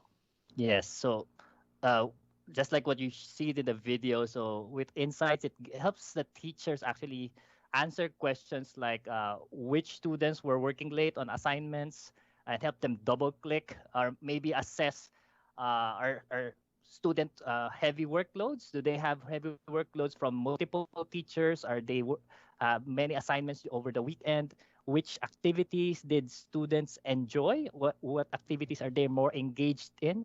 And these insights you can leverage to as a feedback to yourself as an educator. How do I tweak my strategy in delivering classes? What are things that I can collaborate with my co-teachers, maybe on balancing the workloads with the students, working with school leaders, and maybe giving feedback on what are some of the best practices we've seen, and as well as the parents to maybe double click and unearth some of the how to help students who are more struggling with the classwork. Yeah, correct. Thank you, Tim. And look, Insights for Microsoft Teams is really just starting to scratch the surface of what big data in education is going to do. So if you're an education leader here, or you're an educator in the classroom, school leader, and you want to know more about how to build robust feedback loops, analyze that data, and then make data-informed decisions, welcome a conversation with Tim and myself after this EduDays event, because we're here to kind of engage on those conversations, and Microsoft is committed to securely providing those sort of insights in a very private, very trusted, and very compliant manner. And part of that conversation is actually driven by devices. And when we think about challenges that we're hearing from school leaders and from educators, the right learning device is still there. So if we transition to the next slide, we'll be able to put this out here, because every stakeholder has concerns around this, whether it's the student, they want a great device, the parent, they want a great device for learning that they can also afford. From a school's perspective, they may be in a position where they're having to provide thousands or tens of thousands of devices to students for hybrid learning as well. This is definitely a top of mind one, and they want a cost-effective, built for education learning device that can work in low connectivity or even no connectivity environments too, Tim. It's not easy to find the right device, but with Windows 10, we have some great options. Definitely, and it's a big investment actually to provide one-to-one type of devices learning for students. Investment from government or school or the parents. So it's important that we make sure that we capture the requirements. And it's not really, from what I see with the different markets that I've worked with, it's not really a one-size-fits-all type of device that, okay, this device is for everyone, for teachers, for students, and so on. So we really need to profile the users themselves. Is it for K-12? Is it for higher ed? Profile the environment. How good is the connectivity? Battery life, is it important? What are some learning scenarios that we need to enable with these devices? Do we need things like pen, camera? Some of the common requirements I hear from ministries of education would be things like all-day battery, have ruggedized devices, must be safe and secure, and always affordable as in the top list of common requirements. Look, it is, Tim, and we're fortunate to partner with a number of manufacturers who make dedicated education devices running Windows 10 Pro for Education to enable a number of really important management considerations too. And you and I can really dive deep on this one, and we can't from a time perspective today, but we've both been involved with proof of concepts with different ministries of education across Asia Pacific in the last couple of months.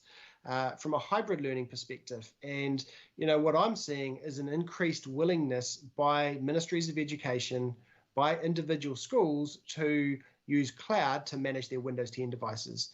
And that means bringing in things like Autopilot, Microsoft Endpoint Manager as well to achieve that. And it's really enabling powerful remote hybrid learning scenarios through the cloud, right?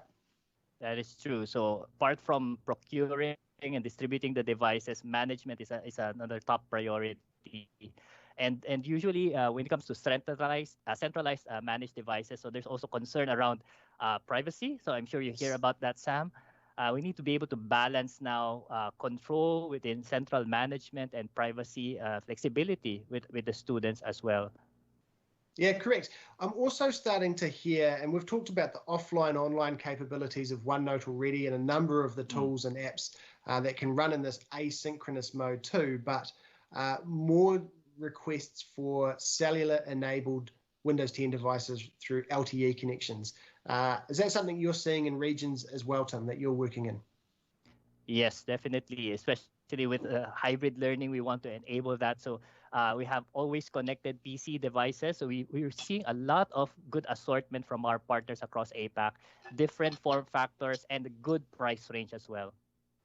Yeah, correct. So, we're not going to go deep on the device management conversation today, but there are some kind of buzzwords that maybe our audience would want to look up afterwards. And this would be things like the Microsoft Shape the Future program to buy the most affordable education-specific devices. So Shape the Future is a great way to tick the box on affordability, tick the box on Windows 10 Pro education for cloud management. Things like Windows Autopilot to ensure that those devices enroll easily and actually are kind of locked to your environment. I was working with a Ministry of Education just this week, actually, who had concerns around devices being purchased for students, but potentially being on-sold to non-education people. And when we deploy with Windows Autopilot, that can seriously reduce that risk of a grey market emerging. And then last, of course, Intune for Education to enable that that cloud management, pushing out applications, pushing out settings, turning a device into secure take a test mode. All of these things are possible now through the power of the cloud. Yes, and definitely, especially for donated devices, you don't want them being resold to gray market. So Autopilot helps you register that device. So even if you reformat it, so it still goes back to the login screen. It is property of Ministry of Education. And what I love about this is everything is zero touch. That's what you mentioned. We have a personalized setup. It's not a one size fits all. So students will get their own apps, settings, policies ready to use upon unboxing. And this is, again, zero touch. Yeah, brilliant. Which doesn't remove the role of the IT pro, but really frees the IT pro up to do a whole bunch of other things that are super important. Maybe the analytics conversation, maybe managing identity and security rather than just, unboxing and imaging devices as we've seen in the past. So again, choosing the right learning device, super important part of this hybrid learning. So I think what we're going to transition to now is, and conscious of time here, our top 5 tips on hybrid learning, because we've shared some of the challenges, and now we're going to share some of the top 5 tips that we get here before we look to close out. So Tim, I'm going to give you first take on this. You don't have to go in order, but is there one of these that you would like to open with first?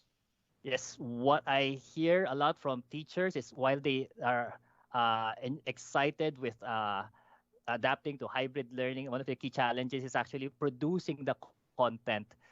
It's hard to build things that are from scratch, and you actually don't need to. So we have here, and number 3, have adopt and adapt. There are a lot of resources available through open education resources. So we put the links here. So some of my favorites would be things like online learning ideas. So Microsoft partnered with Infused Classroom then to collate the resources and best practices. So if you're looking for infographics, insights, learning assessment ID, just click this link. And we've shared with you some of the applications that integrates well with Teams, like OneNote, your Whiteboard. So we also have a link here for remote apps, which is a curated learning apps from all our partners, and they integrate with Teams Classroom. So things like you have Flipgrid, Kahoot, or Moodle. And lastly, if you're challenged in creating homework, so we also have resources for Family Learning Center. So it's the 3rd link over there, where you can engage the parents and you can filter by the content or the assignments by age. You can look for exercises on vocabulary, spelling, science. We have it all there. Brilliant. Thanks for sharing that, Tim. What I'm going to do is jump to the number 1 here, and maybe not necessarily the most important, but we have it as number 1 so our audience can follow along. Having a plan. And, what we've heard consistently, even from the round table conversation earlier in the EduDays, is that many schools found themselves thrust into remote learning, hybrid learning, and really were not well equipped and had to adapt on the fly. The reality is that Microsoft has created the Education Transformation Framework for K-12. It's kind of what's over my shoulder here, and it's something that I love to talk to our customers about, because we have 4 key pillars in the K-12 space. And the first one is around leadership and policy. The second is around teaching and learning. The third is how do we create intelligent environments? And then finally, setting up student and school success. And what I love about the ETF is this ability to have open questions. It allows school leaders, it allows educators to engage with it. And it's pretty actually technology agnostic, but it's leading them through guided questions down the right pathway of how do they create a holistic approach. Because unfortunately, I've seen too many schools or ministries come belatedly and say, well, we've just bought X many devices and now they're all sitting in a cupboard because we don't know how to use them, because we didn't train our teachers, because we didn't think about connectivity, because we didn't think about cloud identity, and the list goes on. So if you're an education leader on this presentation today, please do check out the Education Transformation Framework, because from my perspective, that will be a super important tool to help you on your hybrid learning. So I'll throw it to you, Tim. What's another one you want to jump to? Yeah, and to add to that, what I like about ETF is actually regardless of school size or infrastructure maturity, is very applicable. I enjoy the structured approach in crafting the digital transformation journey. It's really tailor fit for the different schools. Maybe another key takeaway I have in these resources, which we'll be sharing with the attendees, by the way, so you have access to the slides and all of these links, is actually engaging with the community. So you are not alone. The community is big. I encourage everyone to actually connect, learn, share. We have online communities through portals like the Microsoft Educator Center, where you can have access to training courses designed for K-12 or higher ed. It's a balance of technology. It's not just pure technology, but also pedagogy. It's fun. You get to earn badges. You get to design your own learning path. You get to meet other Microsoft innovative experts as well. So you have expert educators, and you can share with the community as well. Brilliant. Thank you, Tim. Now, I know we'll be throwing to Adrian shortly with the time coming up on our presentation here. It's been a really fun conversation. I want to jump back to the top 5 tips, though, and just share the number 2 one, which is invest in your educators.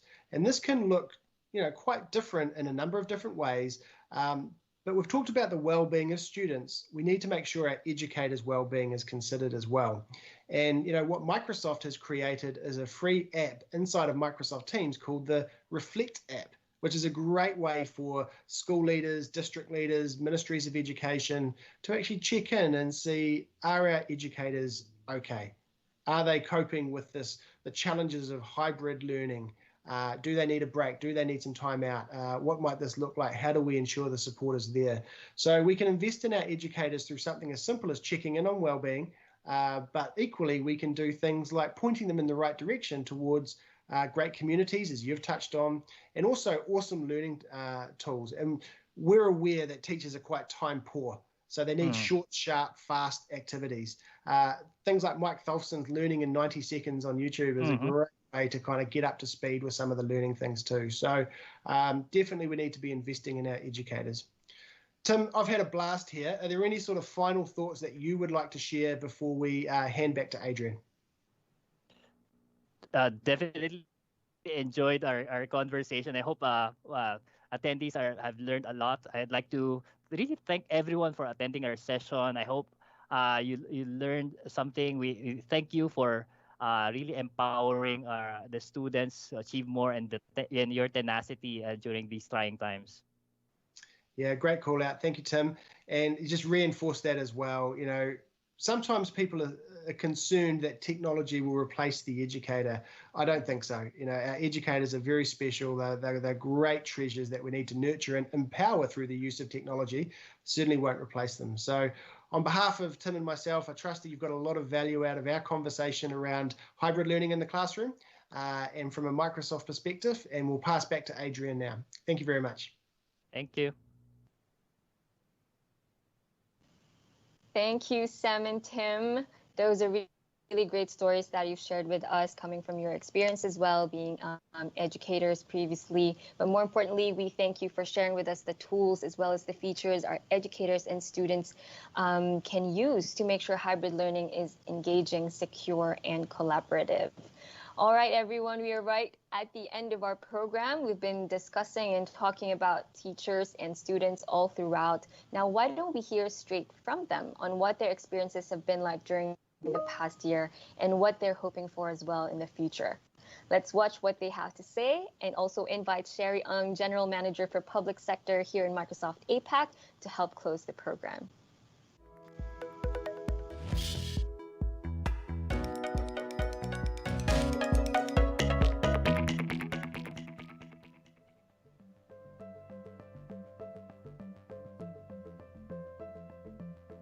I'm doing fine. I'm so blessed that I have enough devices for this online learning.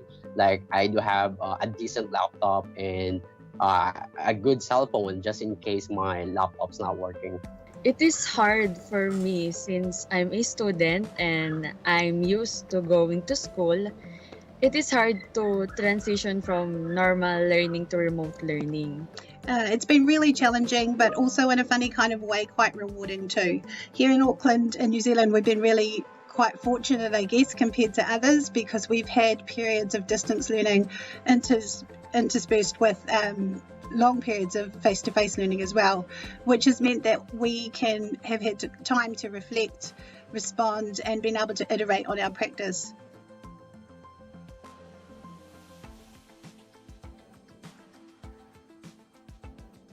Okay, well, the technology helped a lot when it comes in delivering the online class. Well, the favorite feature I love in Microsoft apps or in MS Teams is that it is an all-in-one application. We seamlessly transitioned to online schooling because of the highly adaptable nature of the Microsoft platform. Teachers can easily provide resources for assignments, they use forms for assessments, they customize their team to fit the need of the students, and students are able to communicate easily with their teachers as well as collaborate with one another. One of our favourite features on Teams was the ability to talk to each other face to face. It's a real privilege to be invited into a student's house, and a real privilege for me to have them in my house and to see each other face to face in a really difficult and different time. And to be able to carry on learning with our relationships intact was an absolute power play for me in my classroom.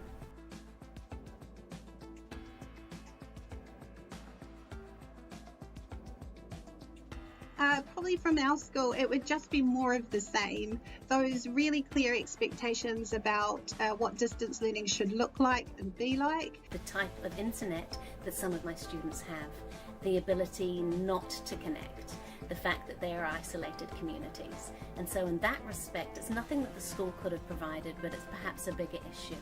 I have a younger brother in junior high. His device is not good, to say the least. It limits the things he can do. He borrows my phone or a laptop to attend his class or submit requirements. And at the same time, I also need to use my devices for online class and submitting requirements.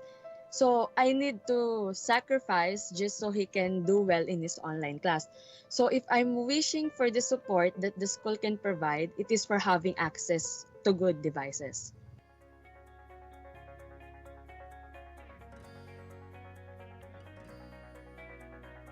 Using our mobile devices or using with our computer, we can securely deliver our class, and also the student can securely turn in their assignments. So for me, I was able to get to know my students in a different way, and that was able to augment the relationships that we already had. We were able to deepen our friendships and to understand how much I cared for them and for their learning. And so we were able to move on, and when we were able to come back into classrooms together, we were able to build on what we'd learnt when we were apart. Hybrid learning has been an awakening for us. It has helped us to change the way we think of education, and it is removing many of the barriers that have traditionally existed.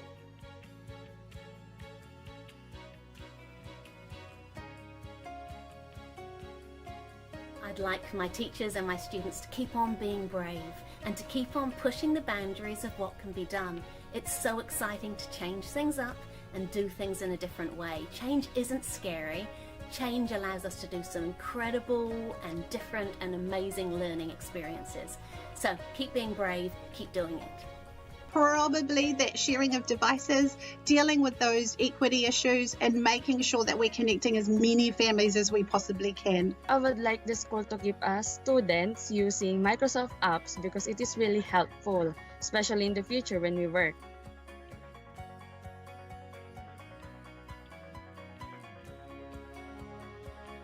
Well, first of all, I just want to thank my students for trusting their teachers, but also please bear with us